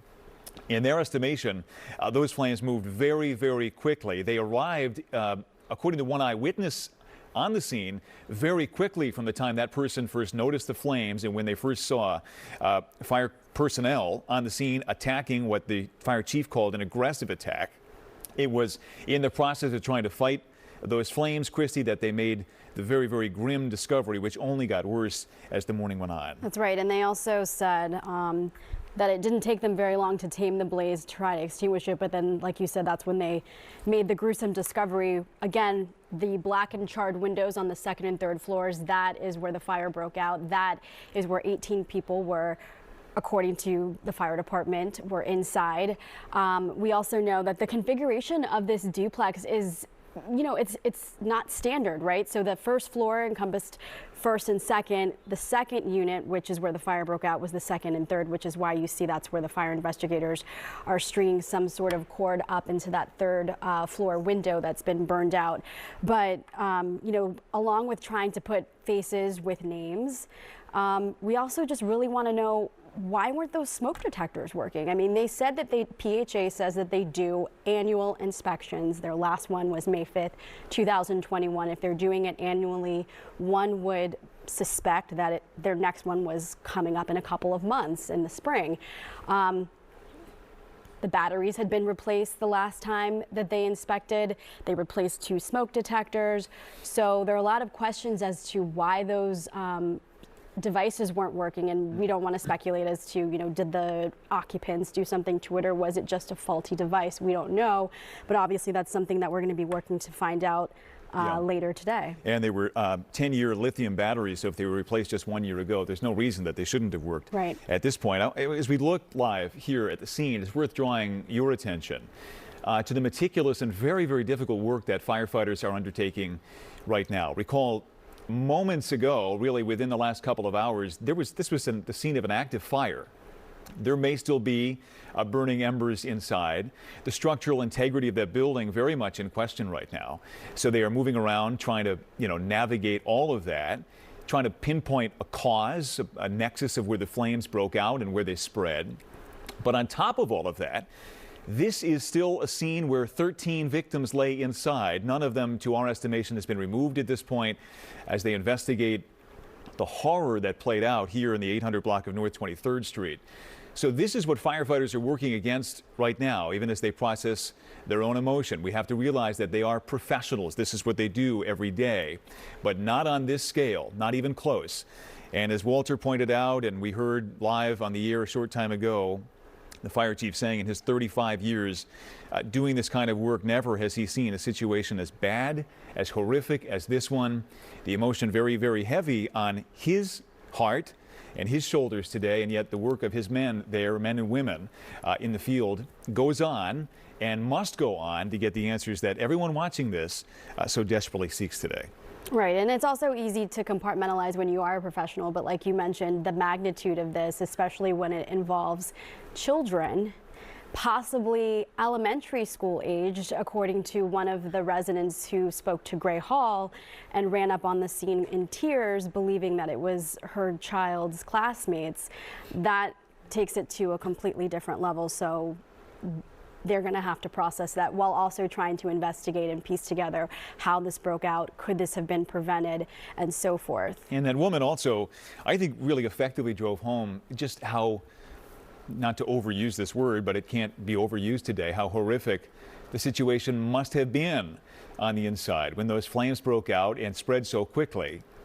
By all accounts, there were only 3 ways to get out, right? The front door, the back door, or jumping from a window. And if you can't get to either door, jumping from a window, even if it's the 2nd story or the 3rd story, a low-rise building, is not an attractive one. So there were no good choices, frankly, for those folks who were inside there today, if they were even awake at the time those flames broke out, 6:30 this morning. Catherine Scott has been on the scene once again all morning. Catherine, I know you've been talking to neighbors and officials. What more can you add right now? Well, I mean, you guys have been talking about it. It's just so traumatic, this staggering number to take in, 13 fatalities, 7 of them children. Of course, this is an ongoing recovery effort. This is what we're looking at right now on the scene. You can see that fire investigators are here, L&I, the police department, so many different authorities trying to get to the bottom of what happened. And they're also here offering support. This is traumatic for the families. It's traumatic for the firefighters. You have to imagine there's going to be counseling for them. It's also traumatic for the neighbors. We've been speaking to them this morning. Some of them smelled the smoke. They heard the sirens. They saw them put ladders up against the building. I spoke to one woman. She said it looked like they were trying to figure out, there were heavy flames coming from the 2nd floor. They were trying to figure out how to get in, and they were just looking at different angles, and then they went on in. And we heard, obviously, from the fire department this morning, is that in the course of them fighting this fire, they discovered these fatalities. 8 others were able to get out of the duplex themselves. And again, we know that 2 people were injured, an adult and a child. We saw that child come out on a stretcher this morning. And we've been speaking to neighbors who've been trying to help in whatever way they can. One woman this morning tells me, she was standing out here. It was freezing cold. She thought, you know what, the one thing I can do is just hand out blankets to neighbors. This is a tight-knit community. A lot of people know each other. Another person I was speaking to today was saying that, she normally sees these kids outside playing. They're smiley kids. They're out. They're known in this community. So this is just really a lot for this community to take in and absorb. It's difficult to watch. The mayor arrived on scene around 9:30 this morning. I believe we have video of that. He walked right up to the scene. He went under the crime scene tape. He went to be briefed. You could see him physically react to the news as he was speaking with officials on the scene here this morning. Of course, heavy fire coming out of the front of the building around 6:30 a.m. The firefighters soon discovered multiple fatalities. We now know there were no working smoke detectors inside the building. 8 people living in that 1st floor unit, 18 in the 2nd and 3rd floor unit. The fire department saying this is a tremendous amount of people to be living in a duplex. The mayor adding later in the press conference that we can't judge people on the number of people inside the home because sometimes people need to be indoors. Obviously, it is very cold out here today. And he said, people need shelter. So one witness we spoke to earlier this morning was just talking about what he saw with his own eyes. This morning I woke up and I smelled smoke, and I took a look out my back windows and I could see the ladder, the fire engine ladder just outside the window. Looked like it was up on someone's roof. There were firemen up on the roof, about 4 firemen, and the smoke smell was pretty heavy. I think it's a sad state of affairs. There's a lot of children in that house, always has been. There's a lot of activity in and out, and I feel bad for them. Bad. And back here live this morning at 23rd and Ogden Street, police telling us it was a house converted into the 2 apartments which caught fire. The neighbors woke up, they smelled the smoke, they saw this activity, and this is what's been unfolding for hours afterwards. Of course, a lot of authorities remain on scene. This investigation underway into what exactly happened. But again, we know there were no working smoke detectors inside this building. Of course, stay with Action News. We are on the scene. We'll keep telling you what we see here. Okay, Catherine, thank you. One of many of our crews who are on the scene right now just trying to unearth any information they can on the day. That's difficult, frankly, to get a whole lot of information for understandable reasons. We're going to stay with you and continue to cover this as we learn and get more information. We're going to take a brief commercial break and be back right after this. So let me flip this over. We are live right now. You can see how intense the rainfall is. Show you this radar. We have a little disturbance that'll be pushing in all day long, round after round after round. Humidity is very high today. There's a lot of moisture in the atmosphere. Can't rule out an isolated tornado. Frequent cloud-to-ground lightning. We've seen hail. Winds actually get stronger tomorrow. At Lazy Boy Furniture Galleries, we know everyone has their favorite spot. It's the Lazy Boy New Year's sale. Right now, save 30% store-wide and get 36 months special financing. Lazy Boy Furniture Galleries. Live life comfortably. Cracked sidewalks, trash and debris, unsafe stairways. Don't let a slip and fall accident keep you down. I'm Rand Spear, the accident lawyer. Call me and I'll stand up for you. Demand Rand. As a leading academic health system, Cooper transforms lives. For 12 years, I was a single parent, raising triplets and a special needs son. It was time to take care of me. When Michael came to see me, he suffered from morbid obesity. You're working with a whole team all the way through, and then we're with them for life. Cardiologist, respiratory therapist, to the nutritionist. My bariatric surgery at Cooper transformed my life. Look at me now. Cooper, committed, compassionate, complete. Good morning once again. On there we go. Good morning once again, everyone. I'm Brian Taff, along with Christy Alito, as we offer continuing coverage of the tragedy that played out in the Fairmount section of Philadelphia today. We have a map to show you just where all this unfolded, beginning at 6:30 this morning in the 800 block of North 23rd Street, specifically 869 North 23rd Street, right at the corner of Ogden and 23rd in the Fairmount section, for those who are familiar with that. The map doesn't appear to want to play for us, but we can take you to Chopper 6, which is flying live over the scene. It's been an active scene, of course, all morning long. Forgive me, we appear there. There's the map, okay, and that'll show you more specifically where this is the focus of the firefighters' attention here today, and obviously many other investigators on that scene as well, Christy. That's right, and then we can also get some pictures from Chopper 6 over the head of the scene right there. That is the 3-story row home that was engulfed in flames early this morning around 6:30. It is a duplex, as fire investigators have described it, with an odd configuration. The first unit encompassed the first and second floor. The second unit, where the flames broke out this morning, encompassed the second and third floor. And fire investigators now have put a ladder up to the second floor burnt out window, and they're still on scene trying to, again, process, piece together how this unfolded, what happened, and then also trying to process the emotions of the fact that 13 individuals have lost their lives this morning, 7 children, 6 adults. Yeah, 13 of 26 known occupants of that duplex in Fairmount. Action News reporter Chad Perdelli, once again live at the scene, continues to talk to neighbors and to fire officials. Chad, what can you bring to us? Well, as you know, 2 people remain at local hospitals, 1 at CHOP, 1 at Temple. 8 people got out on their own at this fire that started around 6:30 a.m. and 13 people perished, including 7 children. You know, right now, investigators are on scene. The fire marshal's office will figure out what caused this fire, but there's still many other questions. Obviously, one major question anytime you have a fire of this magnitude is smoke alarms and smoke detectors. And again, we talked to the Philadelphia Housing Authority. This home is, this duplex is owned by the Philadelphia Housing Authority. A spokesperson for it tells us there was an inspection each of the last 3 years, one in 2019, 2020, last one in May of 2021. On several of those inspections, they did need to replace batteries for these smoke alarms. You know, Action News did an investigation several years ago, actually 2 years ago in 2020, looking at public housing and the Philadelphia Housing Authority. We found some deficiencies with regard to inspections. Once some smoke alarms were found to be not working, we also found some deficiencies from HUD to do follow-up inspections. But it appears PHA did their annual inspections here.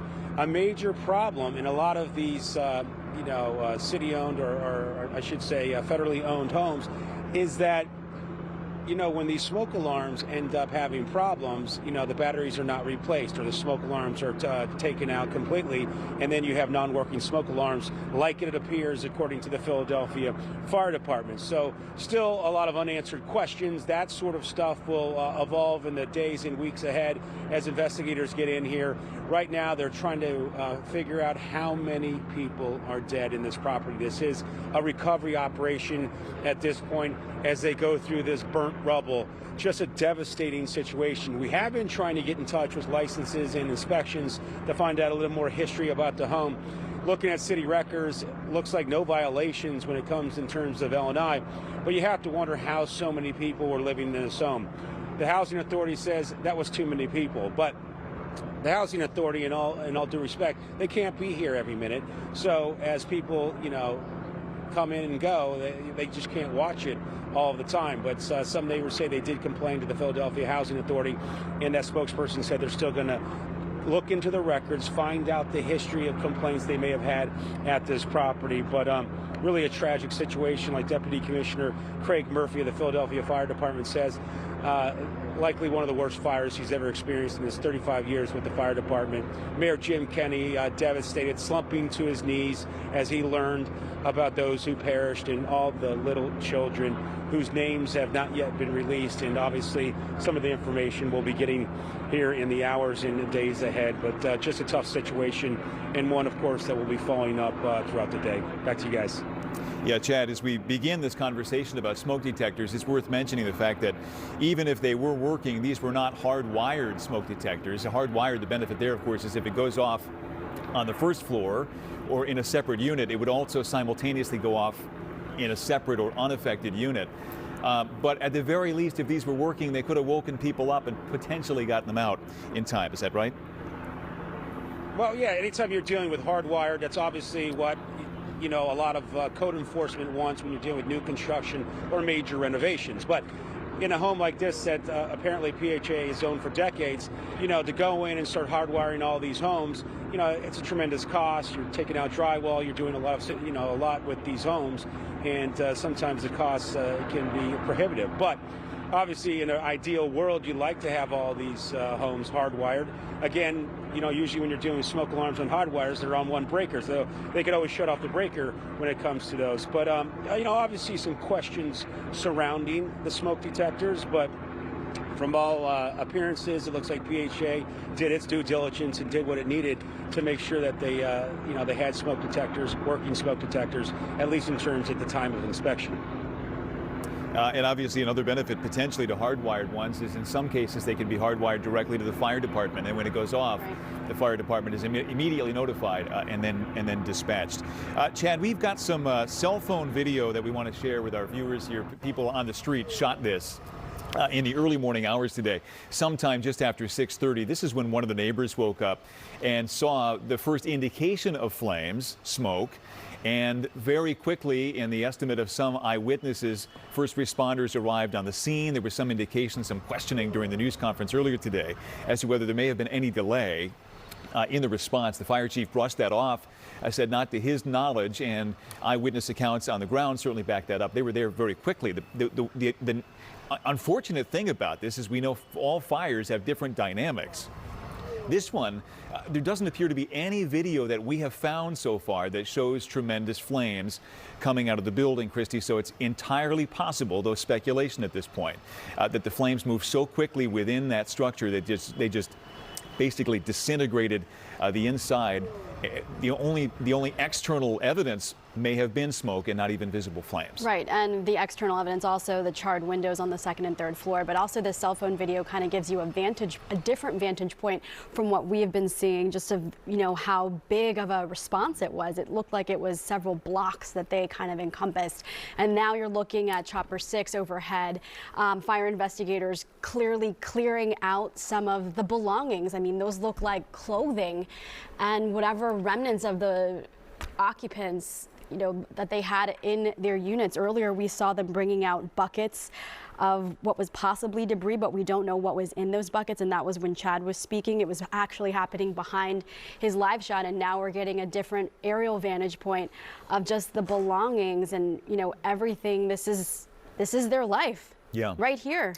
I mean, this could have been anybody. This, you know, this, you can imagine that this could be your house and all of your belongings out there. So this kind of gives us an idea of the individuals who live there without knowing the names and faces of those who are displaced and those who have died and lost their lives this morning. Yeah, very clearly what they're doing right now is dousing those clothes, which obviously are, you know, continue to be very flammable.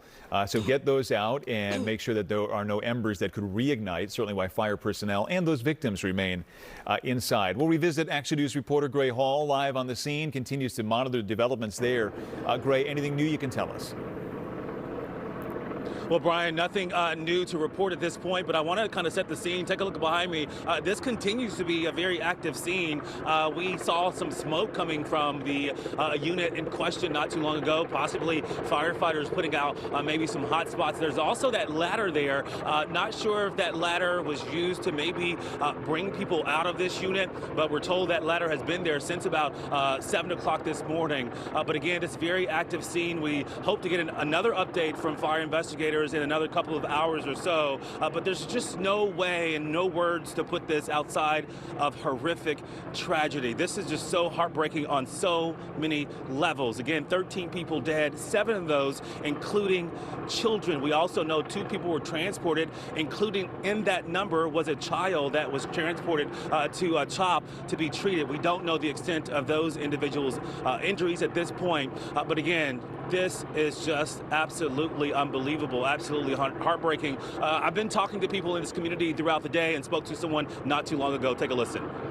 I mean, it's devastating to wake up and hear 13 people died. It's crazy. Everyone's trying to get a feel for this community, you know, like if people know each other, were people close?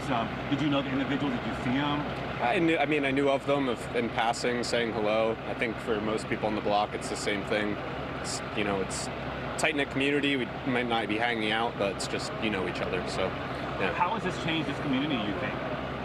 I have no idea. I mean, I guess it depends on what actually happens. You know, they don't know. They don't know if it was a problem with the housing or what. So, do you know if that was like one big family or just separate families from? From what I can tell, there were multiple families. Okay. Yeah. So, okay. I'm not sure. What are your thoughts about the victims and, you know, their families who are going to get this news? That's absolutely devastating. I hope they figure out how it happened, you know. All right, so back out live, you can see fire investigators still out here on the scene inside that unit in question, and we were told over 20 people were inside at the time, but you heard the mayor saying earlier, sometimes that happens. Sometimes it's better to be inside than on the street, but so many unanswered questions in this horrific story. We're going to keep working this story, trying to talk to more people that were impacted. We can tell you there have been people who have come up to the scene and they are sobbing uncontrollably. So a lot of people impacted by this, a lot of hearts broken, and our hearts go out to this community today. Brian and Christy. Yeah, they certainly do, and we all share in that grief as we watch this play out live. Gray, thank you. And you can stay with Action News for continuing coverage, but we're going to take a quick break. Real Nashville is celebrating Nashville, y'all. Tennessee in all your life? Tennessee girl, yes. And we're talking Nashville's famous hot chicken. Hear the spicy story behind the sauce. Next wheel. Tonight at 7:30 on 6ABC. Thanks for giving to the 6ABC Dunkin' Holiday Food Drive. Because of your generosity, more families will be able to put food on the table. Thank you for making a difference. Sponsored by Dunkin', Ram Trucks, Acme Markets, and NRG.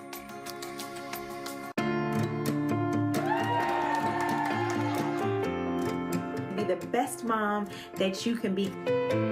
You get to learn a lot more about your kids. Good morning, boys and girls. This is when we all have to step up.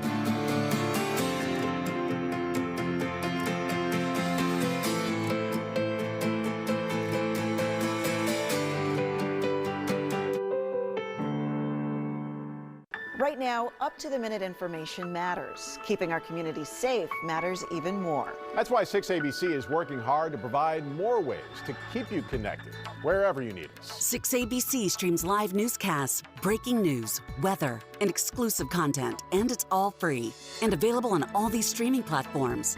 Just search 6ABC Philadelphia and download on your TV. Connected to the news you need and the things you love. 6ABC, keeping you connected.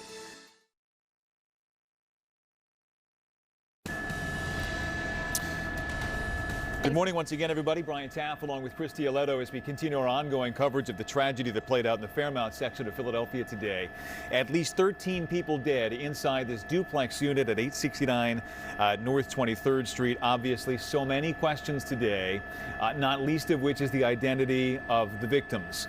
What caused all of this? Why potentially 26 people might have been residing inside a duplex unit here in the 800 block of North 23rd Street. So many neighbors are gathered on that street today wondering how this could have happened as firefighters, Christy, gathered to try to figure that out right now. That's right. And one of the things that really struck with what we were hearing on the ground with our team that was speaking with residents was the fact that there could have been elementary school aged children. We know that there are children inside, but as young as elementary school aged kids. As one mother said, I think those are my daughter's classmates there. But we also want to toss to you a bite that we had from earlier at a press conference with fire investigators talking about what they're doing at the moment. It's a sad, sad day for both the Philadelphia Fire Department and the citizens of the city of Philadelphia. At 0638 this morning, companies responded to 869 North 23rd Street. Upon arrival, they found heavy fire emanating from the front of a 3-story row dwelling on the 2nd floor. Companies began an aggressive attack on the fire, and in the process, discovered that there were multiple fatalities at this location. The fire was extinguished, and it was terrible. I've been around for 35 years now, and this is probably one of the worst fires I've ever been to. We are working with the fire marshal's office. We plan on and intend on getting a cause for this fire. We plan on getting to making sure that this tremendous loss of life did not happen in vain.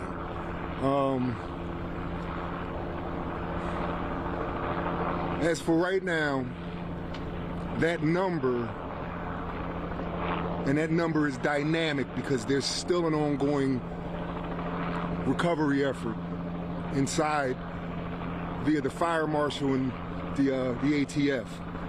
And that number sits right now at 13.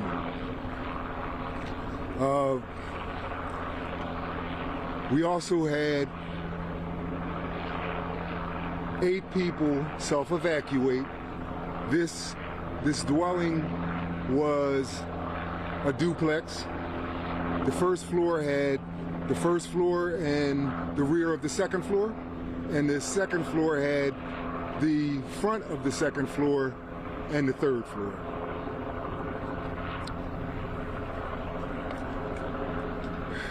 I don't have the words for how we're feeling right now as a community and as a department. We also transported Philadelphia Fire Department EMS, transported 2 other occupants to one to Children's Hospital, obviously a child, and then the other to Temple University Hospital. So as of right now, the fire marshal, along with the ATF, like I mentioned before, are in the process of doing a thorough investigation of this terrible event. Do you have evidence of smoke detectors in that building or fire safety equipment? There were 4 smoke detectors in that building, and none of them operated. None of them operated at all. Can you confirm?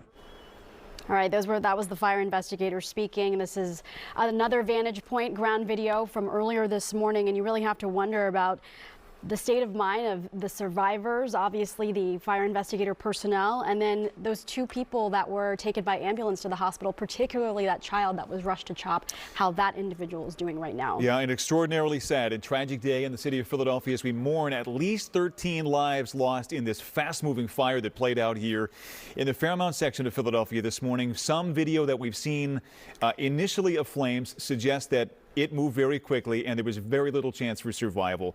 Much more, a full report and the rest of the day's news coming up next on Action News at noon. Go to redcross.org to help those affected by recent tornadoes. Go ahead and live your best life.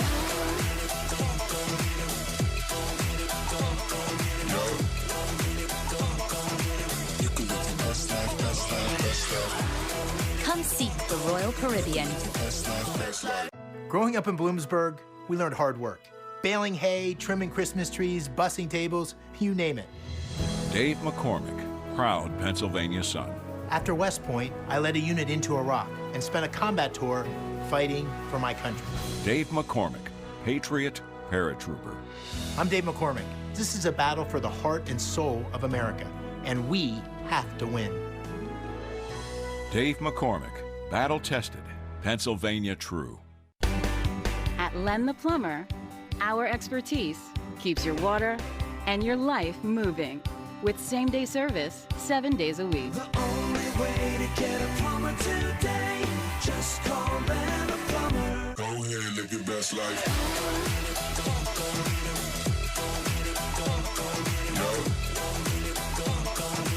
You can live your best life, best life, best life. Come seek the Royal Caribbean. You can live your best life, best life. Be the best mom that you can be. You get to learn a lot more about your kids. Good morning, boys and girls. This is when we all have to step up.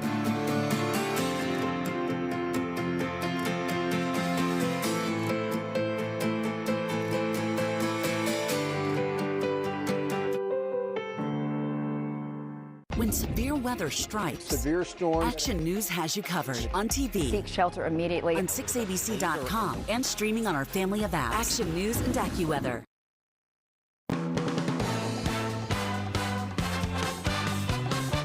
Action News, Delaware Valley's leading news program, with Sarah Bloomquist and Brian Taff.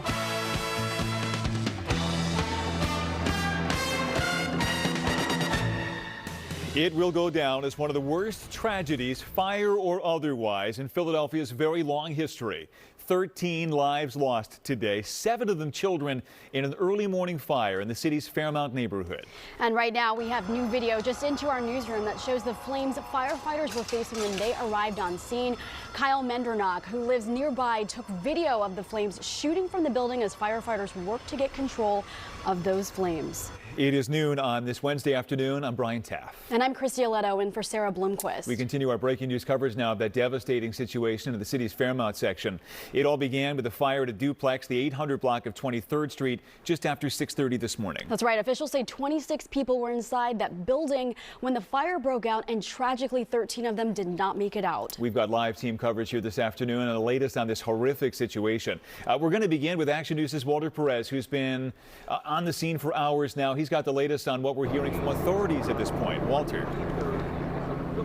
That's right, Brian and Christy. At this point, we're still waiting for full confirmation on all the information. But as you mentioned, regardless of the final numbers, this will go down in history as one of the most tragic fires in Philadelphia history. We'll give you a live look at the scene right here. This is the 800 block of North 23rd Street. So far, we know at least 13 people have been killed. 7 of those killed were children. 2 others were injured and hospitalized. 1 of the injured is a child. Now, a short time ago, we had some information from city leaders, among them First Deputy Fire Commissioner Craig Murphy, who had this to say about the tragic scene. At 06:38 this morning, companies responded to 869 North 23rd Street. Upon arrival, they found heavy fire emanating from the front of a 3-story row dwelling on the 2nd floor. Companies began an aggressive attack on the fire, and in the process discovered that there were multiple fatalities. Back out live here now. At this point, we know at least 8 people were on the 1st floor. Approximately 18 people were on the 2nd floor. So at least 26 people were inside that building at that time. This was a Philadelphia Housing Authority home that was divided into 2 apartments. That were told there were 4 smoke detectors inside that building, none of them operational. The fire broke out at about 6:30 this morning. The fire was brought under control pretty quickly. But once again, the big story is the human toll of this tragic fire. Reporting live from Fairmount, Walter Perez, Channel 6 Action News. Back to you. And adding to that human toll, the potential that 3 people remain unaccounted for right now. Walter, thank you. Let's switch live now to Action News reporter Gray Hall, also live at the scene, not far from where Walter just joined us, with more on what neighbors are saying today. Gray. Brian, everyone in this community is ripped apart. They are heartbroken. There's really no other way to describe it. What we have not mentioned yet is the names of those victims, because they have not been released as of yet. So it's important to note that 13 people are gone, 7 of them children. Names attached to all of those victims. So this community deeply hurt by this tragedy. Take a look behind me. This has been the scene here for the better part of the morning. A very active scene. You can see firefighters are still here, police officers still here, and community residents still here. We saw a lot of people hugging, consoling each other. There have been people who've come to the scene sobbing uncontrollably. We are not sure how they are connected, but in some way they are connected to this tragedy. People in this community telling me this is a close-knit community. One guy says he saw people go in and out of the building, so he knew those faces. And this morning when he woke up and he saw the flames and he heard the screams, it ripped him apart. Take a look and listen to some of the people who live in this community, how they felt about this tragedy.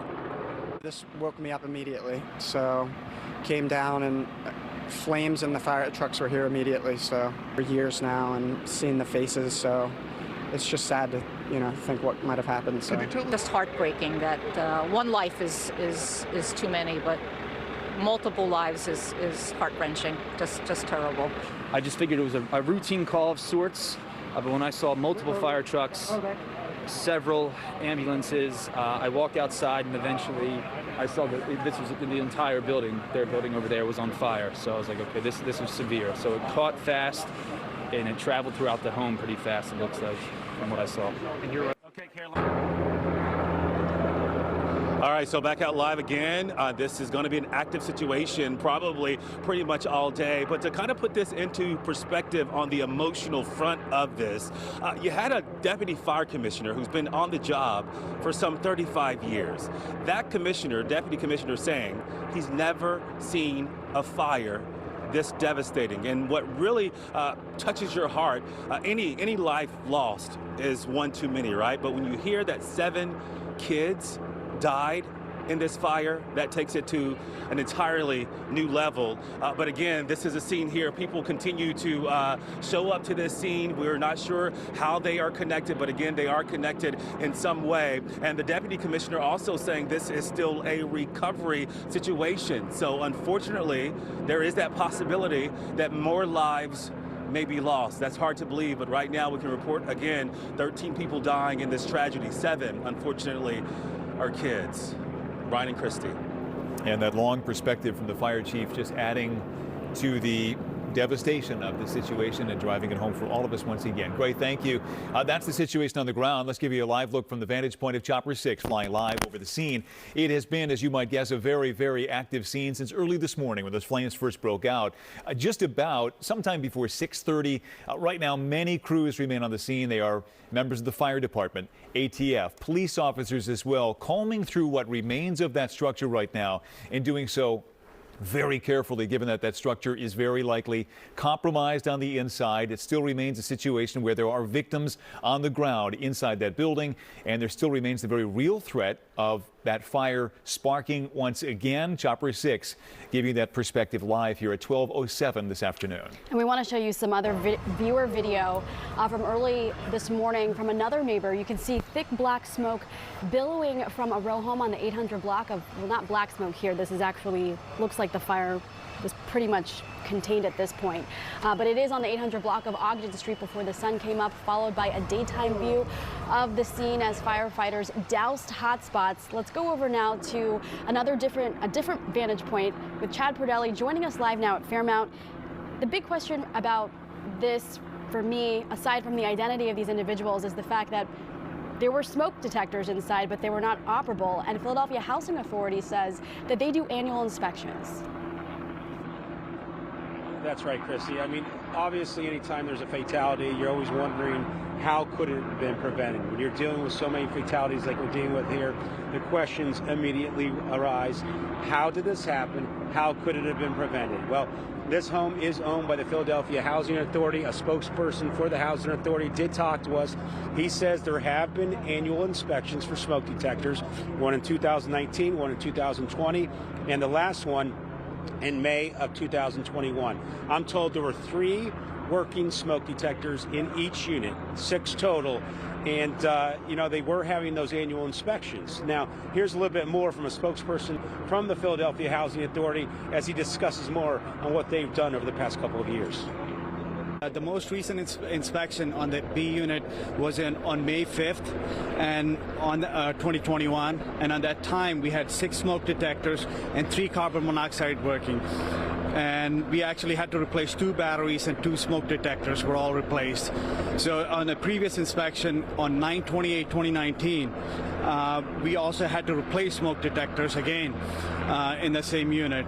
On the A unit, we had the latest inspection was on 4/23, and 2 smoke detectors were installed as part of the things. And inspection reflects 7 smokes and 3 carbon monoxide present, and they are signed by the tenant as part of the smoke detector responsibility form. And you're looking from live from Chopper 6 from high above. You can see this is still a recovery effort as the death toll for this fire could rise, according to Philadelphia fire officials. Now, another issue that we're dealing with this property is 26 people were living in the 2 units. The question is, how did that happen? The Philadelphia Housing Authority couldn't give us an answer, but said that's way too many. But obviously, the Housing Authority can't be here all the time. They can't watch as people come and go. So that's another question that will arise out of this investigation. What we do know, 18 were living in 1 unit. This Housing Authority duplex had a sort of funky configuration. You had 1 unit that took parts of the first floor and the second floor. The other took parts of the second floor and the third floor. But in 1 unit, there were 18 people living in it, and that's just unacceptable according to the Philadelphia Housing Authority. You also may be wondering about sprinkler systems. in new construction, especially with many municipalities and, of course, here in the city and with the Philadelphia Housing Authority, if they have new construction, they put in sprinkler systems when you have adjoining units where a fire could start in one and then attack another unit. That doesn't happen for some of these older properties, and according to the Housing Authority, they've owned this for decades. So if people are wondering about sprinklers, there's the answer to that. But really, a lot of unanswered questions at this point. Now, you know, Action News, we did an investigation in 2020 looking at urban housing units, federally owned housing units, and those by the Philadelphia Housing Authority, and found deficiencies with regard to smoke detector inspections, and especially follow-up inspections. That said, it appears they did have those annual inspections here with the Philadelphia Housing Authority in 2019, 20, and 21. But here's also a major problem with some of these. You're dealing with sometimes people are living in these units when the batteries may go off or need to be replaced. They just take off the smoke detectors, or they don't replace the batteries, and that's a major problem according to the Housing Authority. Now, others may be wondering, why are these things not being hardwired so they can't, you know, run out of batteries and can't be disconnected? Well, those don't usually happen when you're dealing with some of these older units owned by the Housing Authority. So a lot of unanswered questions at this point. We're still trying to talk to licenses and inspections about anything they may have done. So far, we have not heard back from a spokesperson. For now, live in Spring Garden, Chad Prudelli, Channel 6. Action News. Back to you guys. And the Philadelphia Housing Authority and the Fire Department taking this occasion today to remind people across the city to make sure right now that your smoke detectors are working. Obviously, they could well have saved lives in this situation today. Chad, thank you. More coverage of the tragedy in Fairmount right after this. There's a moment every hour, every day, every week. These moments shape our world. They add color, perspective, and sometimes pain. Moments are meant to be shared by friends, family, people you trust. At Action News, we cherish every moment, and it's our profound responsibility to bring you closer to your world. Never miss a moment. Trust the people at Action News. Let's get started. Bill, where's your mask? I really tried sleeping with it, everybody, but I'm done struggling. Now I sleep with Inspire. Inspire? Inspire's a sleep apnea treatment that works inside my body with just a click of this button. A button?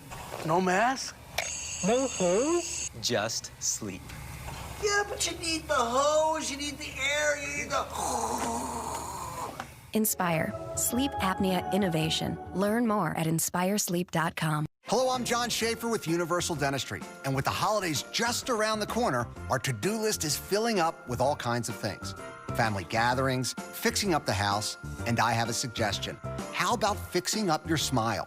Make an appointment today and have an affordable smile just in time for the holidays. Universal Dentistry now has 7 locations to serve you, including our newest in Oxford Valley. Insist on quality. Insist on affordability. Insist on Universal Dentistry. NFL fans, hungry for a big win this week? With DraftKings, bet $5 on any NFL team to win their game, and if they do, you win $200 in free bets. Winner, winner, chicken dinner, baby. I could go for some chicken. That actually sounds pretty good. Anyway, download the DraftKings app. Sign up with the promo code, bet $5 to win $200, and make it rain with an official sports betting partner of the NFL. I'm Rand Spear, the accident lawyer. It's so important to know what to do after an accident. It's also important to know what not to do. Don't ruin your chance of winning your case. Call me at 1-800-90-LEGAL. The man Rand. Discover the cure for the common cabin fever at Shawnee in the Pocono Mountains. Just grab your board, your skis, or your tube. Put down those phones and bring up those smiles. Pocono Mountains, and get away today to Shawnee. It's the 6ABC streaming menu. Here's what's new for you to watch right now on our 6ABC streaming app.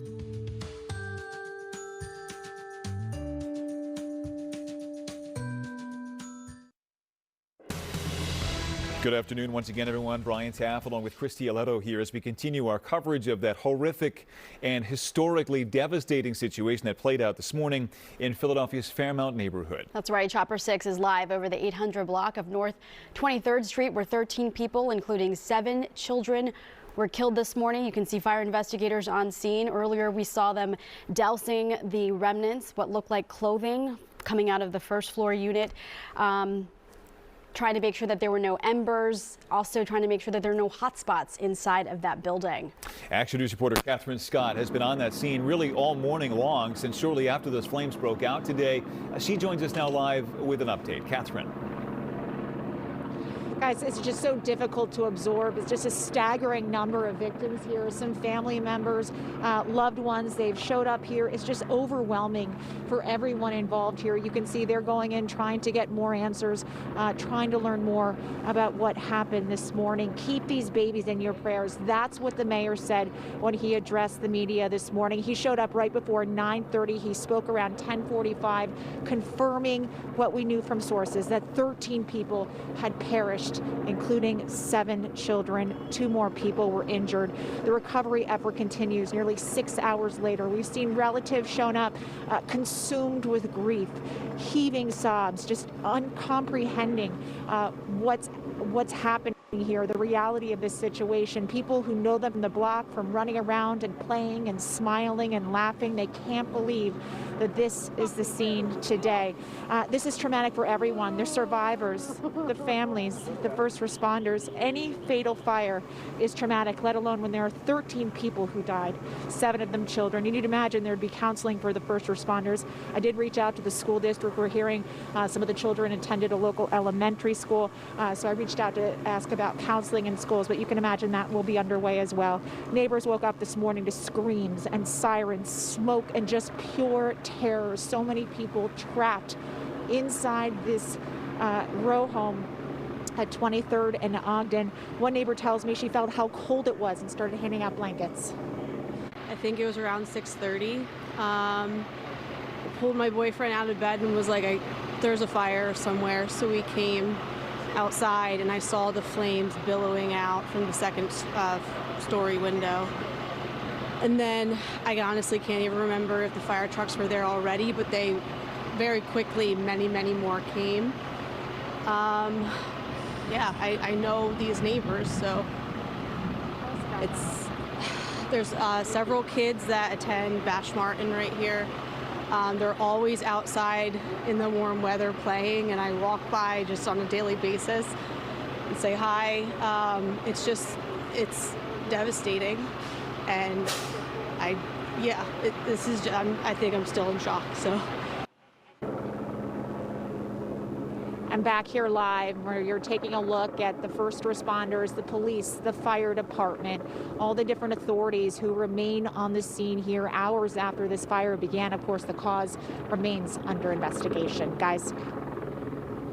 And Catherine, we heard in the background of one of the videos you just played the sound of sobbing, and it just grabs you by the throat when you hear it, and you can relate to the woman who just talked about what a tragedy this is. We are all feeling the weight of it this afternoon. Catherine, thank you. We're going to have much more on the continuing coverage of this tragic situation throughout the day on 6abc.com. There you'll find the latest updates from what police are telling us, and of course live coverage from the scene as well. We'll be right back. Have you ever tried to get the price of what implants cost? It's almost impossible. At Universal Dentistry, when it comes to pricing, it's all about transparency. Upfront pricing without the mystery. Insist on Universal Dentistry. It's Grandma. She got run over by a reindeer. They say she doesn't deserve a penny. Don't worry, Santa. Our army of lawyers will slay them. You don't have to be famous to hire America's largest injury law firm, Morgan & Morgan. The New Year's sale is going on now at Ashley Home Store. Ring in the new year with fresh new styles for every room of your home. For a limited time, get up to 30% off throughout the store and online. Or start the new year right with 0% interest for 6 years with no minimum purchase. The New Year's sale is going on now. These furniture savings won't last long. So hurry in or visit AshleyHomestore.com to shop and save today. Only from America's #1 furniture and mattress store, Ashley Home Store. This is home. Your doctor gives you a prescription. Let's get you on some antibiotics right away. We could bring it right to your door with 1 to 2 day delivery from your local CVS. Or same day if you need it sooner. But aren't you glad you could also just swing by to pick it up and get your questions answered? Because peace of mind is something you just can't get in a cardboard box.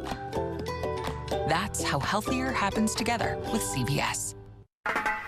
Rise up this morning, smile with the rising sun, saying, this is our message to you. Singing, don't worry about a thing, 'cause every little thing gonna be alright. Singing, don't worry. Have you ever tried to get the price of what implants cost? It's almost impossible. At Universal Dentistry, when it comes to pricing, it's all about transparency. Upfront pricing without the mystery. Insist on Universal Dentistry. Welcome back once again, everyone, as we keep our eyes firmly locked here on the 800 block of North 23rd Street in Philadelphia's Fairmount neighborhood. Chopper 6 flying live over that scene, as it has been for the better part of this tragic morning, where at least 13 people have perished in this house fire that erupted this morning about 6:30 today. We now know at least 7 children dead and 6 adults as well.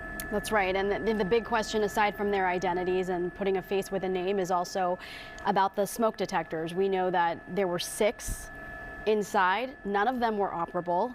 And the most recent inspection, according to the Philadelphia Housing Authority, was May 5th, 2021, where they actually replaced 2 of those detectors. There's also the question of why there were so many individuals inside the unit where those flames broke out.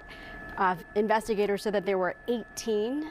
The mayor also said that we shouldn't rush to judgment as to why there were that many inside, because we don't know their family situation. He also said that we're also at a time in our city where it's safer to be inside than outside. So, you know, a lot of questions that need to be answered right here. Yeah, we've been getting some video in from viewers who've been sending us what they saw as it unfolded this morning.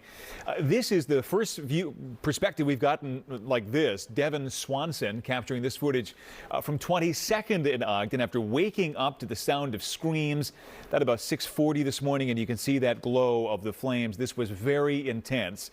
If you've not yet gathered from the aftermath of that fire, you can now see it as it played out this morning, illuminating the skyline in the Fairmount neighborhood of Philadelphia. Yeah, it also gives you a really good picture of the magnitude as well. And this is other viewer video from another neighbor earlier this morning. You can see the black smoke that was billowing originally from the row home on the 800 block of Ogden Street before the sun came up here, followed by daytime view of a scene as firefighters continued to douse hotspots. And we know that this vantage point also gives us just how extensive the scene is and that perimeter that they've blocked off. It's not just the 800 block of North 23rd Street, but probably spans a larger perimeter around that initial area as well. Yeah, clearly there are many things we don't yet know as this investigation is in its very infancy right now. But what is evident from every video we've seen thus far today is that these flames erupted quickly, spread quickly, and these lives were lost very quickly in the course of just minutes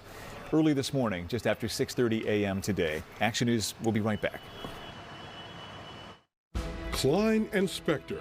They're Philadelphia's hometown team with more big verdicts than any law firm in America.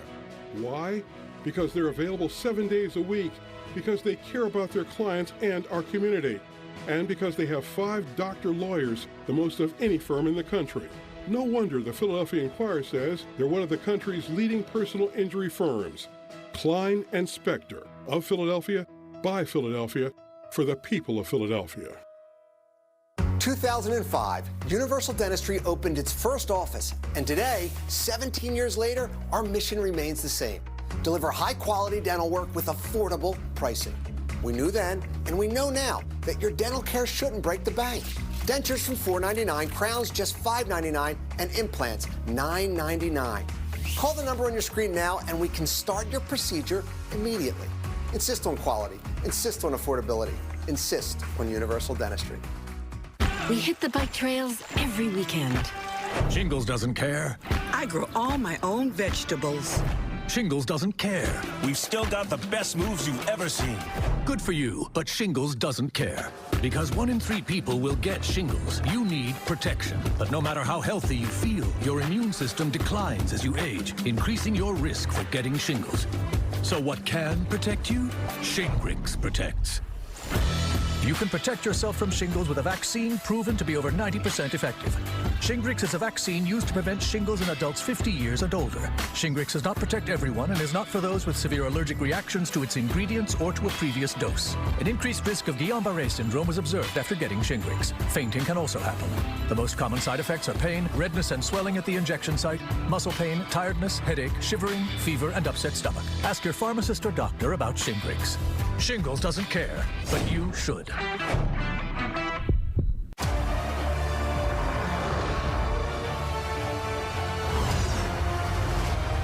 Book of Boba Fett, now streaming only on Disney+. We want to get a first check now on that AccuWeather forecast. Meteorologist Adam Joseph live in the Weather Center. Adam, some of us woke up to wet roads this morning, and obviously the temperature warming up a little bit compared to yesterday. Yeah, and a big jump from this morning. We did have some icy patches and accidents with some of that freezing drizzle. Right now, it's just a lingering shower kind of skirting right along and paralleling the Garden State Parkway here, and it will still kind of pop up around the shore through the rest of the afternoon hours, but it's just cloudy inland, and we will no longer see any sort of showers in the Delaware Valley or Lehigh Valley this afternoon. Temperatures, though, in the safe zone. North of that freezing point, 42 in Millville, Cape May, 41 Wilmington, even 38 degrees in Allentown, 32 for the Poconos. So just a few more showers for the next few hours right along the coast for Delaware and New Jersey. But as you can see, there is no void or break in that cloud cover to the west. So it stays cloudy this afternoon and cool with that shower far east near the shore. We'll top off around 44 degrees. So that number is only going to go up a degree or two from where we are right now. Tomorrow, 40 degrees, sun and clouds, but the chill is in place as that next quick system comes in from the south, skirts through here Thursday night, early Friday morning, but Friday it's out of here fast. Partly sunny during the day, windy behind it, and chilly at 34. So Thursday night around 10:30, that's when some light snow breaks out in the Lehigh Valley, while most of us are in bed. And 4 a.m. on Friday morning, light snow falling, but it's out by 8 a.m. for that morning rush hour. And then in the afternoon, there you can see some breaks of sunshine. So a general 2 to 4 inches overnight Thursday night, early Friday morning, 1 to 2 as you work up towards Reading, Lancaster, and the Lehigh Valley. So not a lot, but something to track. The exclusive AccuWeather 7-day forecast, just cloudy this afternoon, 44, 40 tomorrow. It's chilly. That morning snow is out by 7 or 8 a.m. and then it's partly sunny the rest of the day. Friday, 34, sunny cold for the Eagles during the day, 33, 20s for the game. Warmer showers Sunday, and then another cold blast coming in next week, guys. Well, another update in the next half hour. All right, very good. Adam, thank you. There's much more ahead in the next half hour of Action News. We'll be right back. I'm Rand Spear, the accident lawyer, and I've dedicated my entire career to fighting for the rights of the injured. I'm proud of what I do, and no one will work harder for you than me. So if you've been injured, demand Rand. At Len the Plumber, our expertise keeps your water and your life moving with same-day service 7 days a week. The only way to get a plumber today, just call Len the Plumber. Hold on, I'm coming. You didn't tell me you were getting McDonald's. Start your day with a sausage McMuffin with egg or a sausage, egg, and cheese McGriddles, just $2.50 each.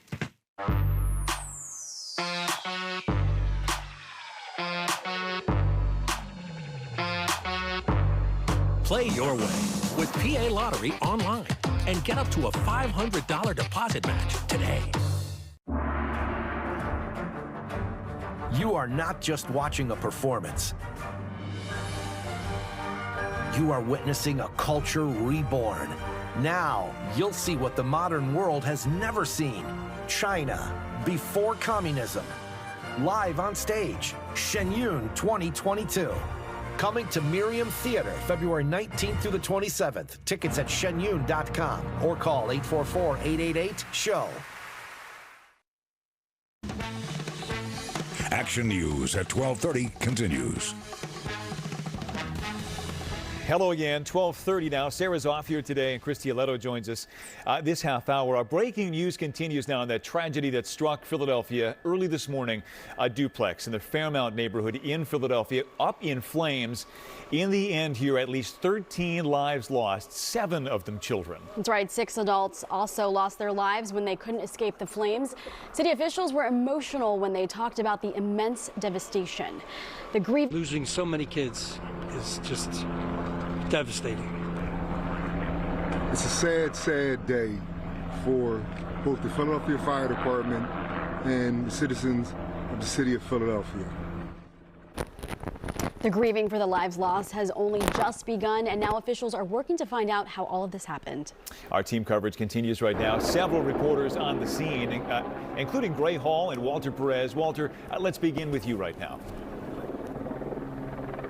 Well, Brian, this has been a very, very emotional scene all morning long. Even more so just moments ago when family members showed up. They were very upset, as you'd imagine. We did get a chance to speak with one person who identified himself as a cousin. We'll have that for you coming up on Action News this afternoon. But for now, we'll give you a live look at the scene right here. This is the 800 block of North 23rd Street in Fairmount. So far, we know, as you mentioned, at least 13 people have been killed. 7 of those killed were children. 2 others were hospitalized and injured, of course. One of the injured is a child. Moments ago, we heard from city officials, including Mayor Jim Kenney and First Deputy Fire Commissioner Craig Murphy. Here's what they had to say. I've been around for 35 years now, and this is probably one of the worst fires I've ever been to. That number sits right now at 13.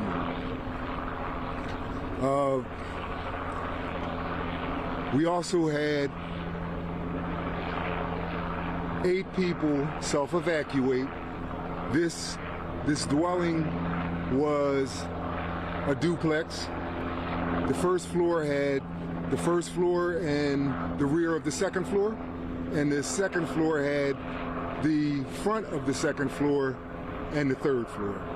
Folks, and especially these children, in your prayers. Losing so many kids is just devastating. So I want to turn. As you can see, those city officials just visibly emotional. At this point, we know at least 8 people were on the first floor at the time. Approximately 18 people were on the second floor, so at least 26 people were inside that building at that time. This was a Philadelphia Housing Authority home that was divided into 2 apartments. There was a 3rd floor as well. The fire broke out at about 6:30 this morning. The fire was brought under control pretty quickly, but once again, the big story is the human toll, just immeasurable in this case. Reporting live from Fairmount, Walter Perez, Channel 6, Action News. Back to you. Yeah, that neighborhood will never be the same. Okay, Walter, thank you. A look now at viewer videos showing what firefighters were facing when they arrived on scene. There are not many perspectives on the flames thus far yet today. This is one of the only opportunities we've had to see the flames as they played out in real time. And what this gives you is the perspective of the intensity with which all this played out. Obviously, that fire moved very, very quickly, and those who died likely perished quickly as a result inside that building today. Now let's go over to Action News reporter Gray Hall. He's live at the scene. You've been speaking with people all morning long about what they've been seeing and also how this is impacting them because they are familiar with the people that lived in that home. Absolutely right. Christy, how do you describe something like this, right? It's just absolutely gut-wrenching, heartbreaking, devastating. Really no other way to put this. 7 people, 7 kids gone, and 6 adults. I mean, it's just devastating for this community. Take a look. You can see that this is still an active scene. You can see that's been the story for the better part of the day. We also have some chopper video we want to take you live to right now. Chopper 6 over this heartbreaking scene here in Fairmount. I talked to a guy earlier today who said it was about 6 o'clock in the morning, a little after 6 o'clock. He woke up, he heard the fire engines, he came outside, and what he saw was sheer devastation. Fire was leaping from the second floor window. He heard the screams, and he just said he just lost it. everyone I talked to today say this puts a deep hole in the heart of this community. They're not sure how to move on from here. And of course, now the work begins for investigators to figure out how this happened, why this happened, and to try to prevent it from happening again. Take a look, or listen rather, to one of the individuals I spoke to not too long ago. I mean, it's devastating to wake up and hear 13 people died. It's crazy. Everyone's trying to get a feel for this community, you know, like if people know each other, were people close? Did you know the individuals? Did you see them? I knew of them in passing, saying hello. I think for most people on the block, it's the same thing. It's a tight-knit community. We might not be hanging out, but it's just, you know each other, so, yeah. How has this changed this community, you think? I have no idea. I mean, I guess it depends on what actually happens. You know, they don't know. They don't know if it was the problem with the housing or what, so. Do you know if that was like one big family or just separate families from? From what I can tell, there were multiple families. Okay. Yeah, so I'm not sure. What are your thoughts about the victims and, you know, their families who are going to get this news? That's absolutely devastating. I hope they figure out how it happened, you know.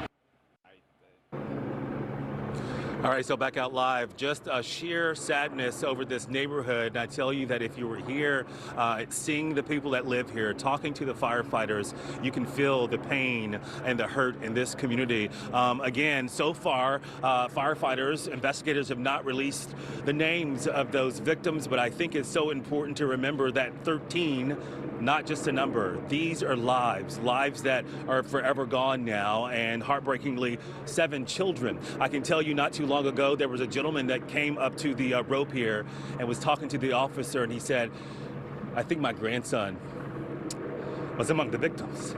So just heartbreak in this community. Back to you guys. Gray, thank you. And a bit of transparency that sometimes these stories are difficult for us to process in real time as well. So we appreciate the show of emotion because we're all feeling. We also saw in the background of Gray's story there that the L&I representatives are also on scene. We know that the ATF is there, Philadelphia Fire Department, Philadelphia Police, and now licensing and inspection. That's right. We saw L&I in your background, Gray Hall. Now let's head over to Chad Perdelli because maybe we can get some more answers soon about these smoke detectors, how many people are supposed to actually be inside a unit like that, since Philadelphia Housing Authority would not disclose what the exact number was for the dimensions of that unit. Chad? Yeah, anytime you're dealing with a fire fatality, especially a fire with this many fatalities, one of the first questions you're going to ask is what was the situation with the smoke detectors? Now, these 2 units were owned by the Philadelphia Housing Authority, and a spokesperson just came over to me a short time ago and tells me there were actually 6 working smoke detectors in one unit, 7 in the other, and each unit had 3 carbon monoxide detectors. Now, the Philadelphia Housing Authority said it did inspections over the past 3 years.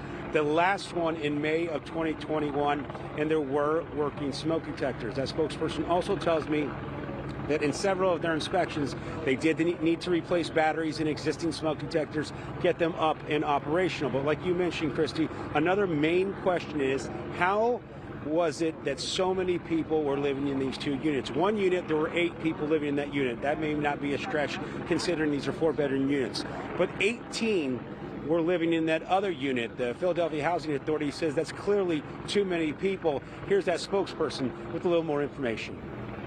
We're just trying to find out who's in there, and we're working with the families right now and with the authorities. How often are you recording inside? How many families were reported to you guys living inside? It's a 2 multi-unit building, so it's 2 families.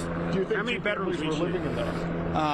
Not on the top of my head, but I can give you How many families do you think were living in there when you hear 20-some people were inside? Hey, like I said, it's the holiday time. We don't know who's in there. We're working with the authorities right now. And city officials tell us too often when it comes to these smoke detectors, when the batteries may expire, they go off. These residents do not replace the smoke detectors. We don't know if that was the case in this situation, but the Philadelphia Fire Department says there's no evidence that any of the smoke detectors were working. I'm live in Spring Garden. Chad Perdelli, Channel 6 Action News. Back to you guys. Okay, Chad, thank you. And we want to let our viewers know, of course, as you'd come to expect, we'll have continuing coverage of this tragedy throughout the day on 6ABC, but as well our website, 6abc.com, will be a resource for you. That's right. There you can find the latest updates from authorities and also live coverage from the scene. We'll be right back. It's a game you play every winter. Whether or not, where you decide whether or not to wear that extra layer, whether or not to stock up, and for the bonus round, whether or not to just stay inside. Don't play games with the weather. The 6 ABC AccuWeather team can help you plan your day with precision and prepare you for anything from snow to ice and everything in between. So you can leave the guesswork behind and take winter by storm. 6 ABC AccuWeather. People everywhere living with type 2 diabetes are waking up to what's possible with Rybelsus. The majority of people taking Rybelsus lowered their blood sugar and reached an A1C of less than 7. Rybelsus isn't for people with type 1 diabetes. Don't take Rybelsus if you or your family ever had medullary thyroid cancer, or have multiple endocrine neoplasia syndrome type 2, or if allergic to it. Stop Rybelsus and get medical help right away if you get a lump or swelling in your neck, severe stomach pain, or an allergic reaction. Serious side effects may include pancreatitis. Tell your provider about vision problems or changes. Taking Rybelsus with a sulfonylurea or insulin increases low blood sugar risk. Side effects like nausea, vomiting, and diarrhea may lead to dehydration, which may worsen kidney problems. Wake up to the possibility of lower A1C with Rybelsus. You may pay as little as $10 for up to a 3-month prescription. Ask your healthcare provider about Rybelsus today. In a recent clinical study, patients using Salonpas patch reported reductions in pain severity, using less or a lot less oral pain medicines, and improved quality of life. That's why we recommend Salonpas. It's good medicine. At Rosenbaum Injury Law, we have a team of lawyers dedicated to helping nursing home residents. If your loved one suffers from nursing home abuse or neglect, call us for a free consultation. We can help. Good afternoon once again, everyone. Chopper 6 giving us a live scene at what remains the focus of all of Philadelphia this afternoon and has been since early this morning, since those flames erupted in the 800 block of North 23rd Street in the city's Fairmount neighborhood. 13 people, at least 13 people dead as a result of that fire that tore through that duplex early this morning. Right now, the questions are many. Among them, who are the victims? Beyond 7 children, 6 adults, what are their names, what are their stories, and what precipitated this fire that ended their lives today? That's right. I'm Christy Aletto, obviously Brian Taff. We are covering breaking news, continuing coverage of this fatal fire that happened in Fairmount. Let's go over now to Action News reporter Catherine Scott, who has been live at the scene all morning long. You've been speaking to individuals in that community since early this morning. Catherine, how has this changed from when you first arrived to what it's like right now? What is the mood and what are people telling you? Well, right now, I mean, there's just overwhelming grief. How could there not be? 13 people have died, 7 of them children. As far as how it's changed this morning, I think more and more grief has been piled on as we've gotten more answers as to exactly how tragic and how traumatic this was this morning. At first, when we arrived, we knew it was bad. We knew there were fatalities. They hadn't been confirmed yet. Then we heard at least 8 people had died. Then we heard at least 13 people had died. You were just hoping that this was not true, that somehow this could be wrong. And unfortunately, our worst fears were confirmed. And as you take a look right now at the scene, you can see hours later, we're now 6 hours after this fire started at 6:30 this morning. You can see firefighters here, fire investigators, police are here, L&I is here, ATF was here this morning, the Philadelphia Housing Authority, as it's a PHA property. So many different agencies here trying to get to the bottom of what happened. And of course, we know at this point there were no working smoke detectors inside this building. I reached out to the school district. Spokesperson Monica Lewis says she's still awaiting word from the fire department confirming the names of all the victims. We heard at least one of the children was a student at Bache Martin. Lewis says, as with any tragic situation impacting a school community, they'll have counseling on hand for any student or staff who may need support. Here's what one woman who knew these children had to say this morning. A lot of people lived in that house. It's a shame that they didn't keep it up so this wouldn't happen. All the many people at one time, they get killed like this. It's a disgrace. And of course, the cause remains under investigation. Guys. Catherine, thank you. And as Catherine just mentioned, as we heard from officials as well numerous times this morning, it is now well established that no smoke detectors inside. The 6 we know about, none of them was working today. That's right. Our Nydia Han is now here with a look at that problem. Nydia? That's right, you guys. This is a tragic wake-up call for all of us. Indeed, as we've been reporting, fire officials tell us there were no working smoke detectors in these units where 13 people lost their lives, including 7 children. Now, a spokesperson for PHA, which is essentially the landlord for these units, says PHA inspected these 2 units in April and May of last year, and there were, in fact, working smoke detectors in both units at the time. So the question is, what happened to those detectors that they were inoperable this morning?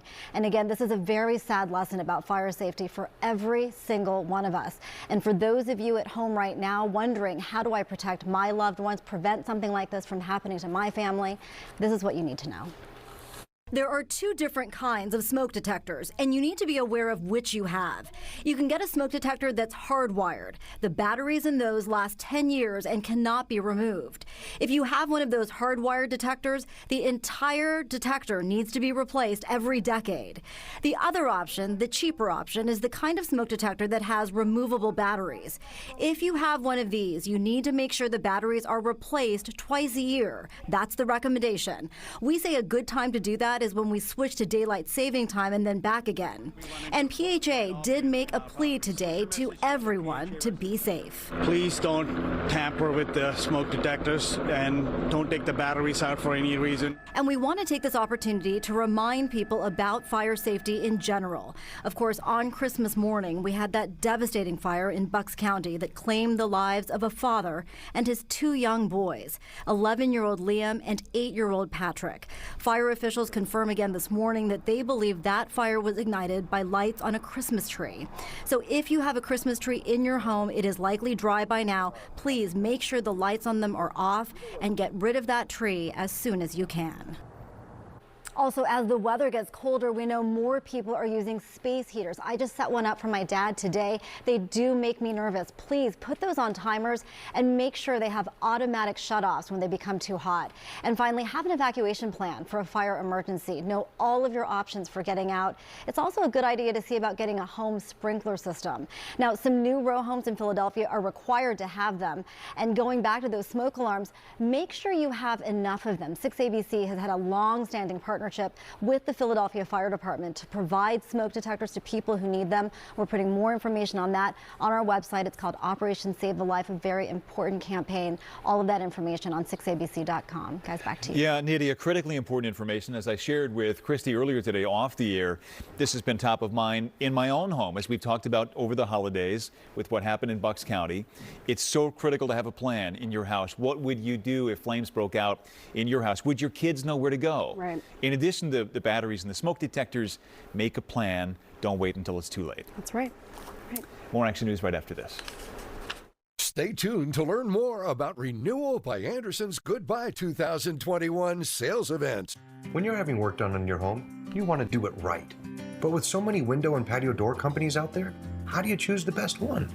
I'm from Renewal by Andersen, and I have some advice. It's smart first to look at the window material. See, a lot of companies sell vinyl windows, but vinyl is 100% plastic. Sounds like it, right? I mean, you wouldn't want plastic walls or a plastic roof, so why would you want plastic windows? Our exclusive Fibrex material is 40% wood and 60% polymers. It's a highly engineered composite that gives you a beautiful window that's also super durable. Now, a lot of other windows come in stock sizes. Here's an example of one of their sizing charts. This window comes in a 25-inch width or a 27-inch width. But if the window opening in your home is 26 inches wide, you'll have to modify your home to fill in that inch around the window. Our windows are custom built to fit their exact window openings down to a fraction of an inch. That precision helps you to get a tighter, more energy-efficient fit. Now let's talk price. Some home improvement companies might hand you some messy, handwritten estimate, but it has so little detail that it seems like it's more of a guesstimate. We do things very differently. You'll see all our styles and colors, we'll measure your windows and doors, and then we'll get you a down-to-the-penny price quote that's good for an entire year. Now through January 31st, we're celebrating the end of this crazy year with a Goodbye 2021 sales event. Buy one window or door and get the next one 40% off with no money down, no payments, and no interest for 1 year. Our Goodbye 2021 sales event ends January 31st. Call today for a free appointment. 1-800-366-8600. Welcome back. Let's go live now to Chopper 6 over the scene of the 800 block of North 23rd Street, where we have been following all morning a fatal fire in Fairmount that killed 13 people, 7 children, 6 adults, early this morning around 6:30. You can see fire investigators have been on scene, still on scene right now. They're going in to what looks like the A unit, as Philadelphia Housing Authority described earlier this morning. And this was the configuration of this was a little odd. The first unit was the first and second floor. The second unit was the second and third floor. Fire investigators trying to piece together how this all happened, why those smoke detectors that we've been talking about all morning were not operable. A lot of questions and hoping to get some answers later today. Yeah, just a one rear exit, one front exit. Obviously complicating the firefight was the weather this morning. It was very cold. Some of you dealt with ice. There were a tremendous number of road accidents this morning. And now we turn our attention to the next system, which may be coming this way later this week. Meteorologist Adam Joseph live in the weather center as we take a look at that Center City skyline. Gray skies out there today. Yeah. What will they bring our way? Yeah, they're going to eventually bring some snow. Now, we're going to get a break as we get into the day tomorrow. Tomorrow, not a bad day. This afternoon, still dealing with a few light showers. These are rain showers, not freezing on contact, which was that freezing rain as we expected and predicted yesterday for this morning's commute with those icy bridges and overpasses. But this area will continue to be a little bit wet at times through the afternoon. But we are in the safe zone. You can see these numbers have really moved up. 45 in Philadelphia right now, 42 in Millville, low 40s at the shore, Lehigh Valley, even the Poconos busting into the mid and the upper 30s. So for the rest of today, we're going to kind of hover right in the mid 40s here for the next several hours. Those clouds, they are locked in. They're not going anywhere for the rest of the afternoon. Again, the showers this afternoon will be right along the shore, dry inland. And then notice those temperatures don't fall all that much, upper 30s by 1 o'clock in the morning as the clouds begin to fall apart. Yes, we are tracking a quick hit of snow, this starting on Thursday night, arriving 10 p.m. to about midnight Thursday night into Friday morning. It'll be very light. It will be steady, fluffy snow, 1 a.m. to 5 a.m. on Friday morning when many of us are in our beds and sleeping and not on the roads. And then it ends by 5 to 7 a.m. on Friday morning. But for tomorrow, again, it's not a bad day. A mixture of sunshine and clouds. In the Lehigh Valley, it's a chilly day, 34 degrees for your Thursday, upper 30s for the Delaware Valley. And if you're going to be at the shore for your Thursday, 35 degrees at 8 a.m. and then topping off in the upper 30s. So that cold air is here as that system arrives. So this is not one of those where it switches from rain or ice to snow. It starts with snow, ends at snow.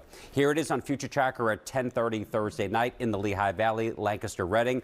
Overspreads the region 4 a.m. on Friday morning, and these temperatures in the upper 20s to low 30s. So every flake will stick, even if those roads are treated. With that falling, it can still pile up. And then by 8 a.m., it is breaking apart and moving on out here. And then in the afternoon on Friday, we're just going to see a play of clouds and sunshine for most of your Friday. In general, we're looking at about 2 to 4 inches across the region, 1 to 2 the farther north and west you get. Lancaster, Reading, Allentown, and the Poconos. So again, number 1, it's falling at night. Number 2, we're not expecting a whole lot of snow. And when you look at the impact scale here, it's moderate by midnight Thursday night going into Friday morning. And the biggest impacts on roadways will be between about 2, 4, 6 a.m. And by 8 a.m. it starts to back off. And then we're looking good by 10 o'clock on Friday morning. Everything will have ended, the sun will have returned, and hopefully road crews will have done the work with those just couple to maybe 2 to 3 inches for most of us. The exclusive AccuWeather 7-day forecast, clouds with that shower right along the coast this afternoon. Temperatures in general in the mid-40s. Sun and clouds, a little heavier on the clouds as we go into the afternoon ahead of that system at 40 degrees tomorrow. That snow, again, it wraps up. It's out of here by 7 a.m. for most of us. Friday, the day, partly sunny, cold and windy.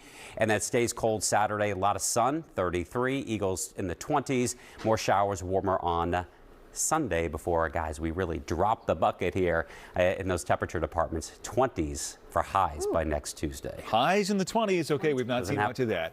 Adam, thank you. We're going to wrap things up right after this. 21 runaway games. Amy Schneider could not be caught heading into Final Jeopardy. 25 wins, 918 grand. I'm out of breath already. Jeopardy super champ Amy Schneider. Tonight at 7 on 6 ABC.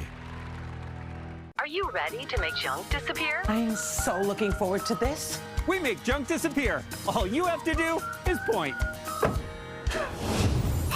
Call 1-800-GOT-JUNK. We'll be there before you hang up the phone. 2005, Universal Dentistry opened its first office, and today, 17 years later, our mission remains the same. Deliver high-quality dental work with affordable pricing. We knew then, and we know now, that your dental care shouldn't break the bank. Dentures from $4.99, crowns just $5.99, and implants $9.99. Call the number on your screen now, and we can start your procedure immediately. Insist on quality. Insist on affordability. Insist on Universal Dentistry. The New Year's sale is going on now at Ashley Home Store. Get up to 30% off throughout the store and online. Or get 0% interest for 6 years with no minimum purchase. Shop and save today, only at Ashley Home Store. This is home. You know, Deanna, our small town shopping experiences in the Poconos are amazing. I've never found such awesome stuff that you can't find at a mall. Right, like here at Maud and Main in Homesdale.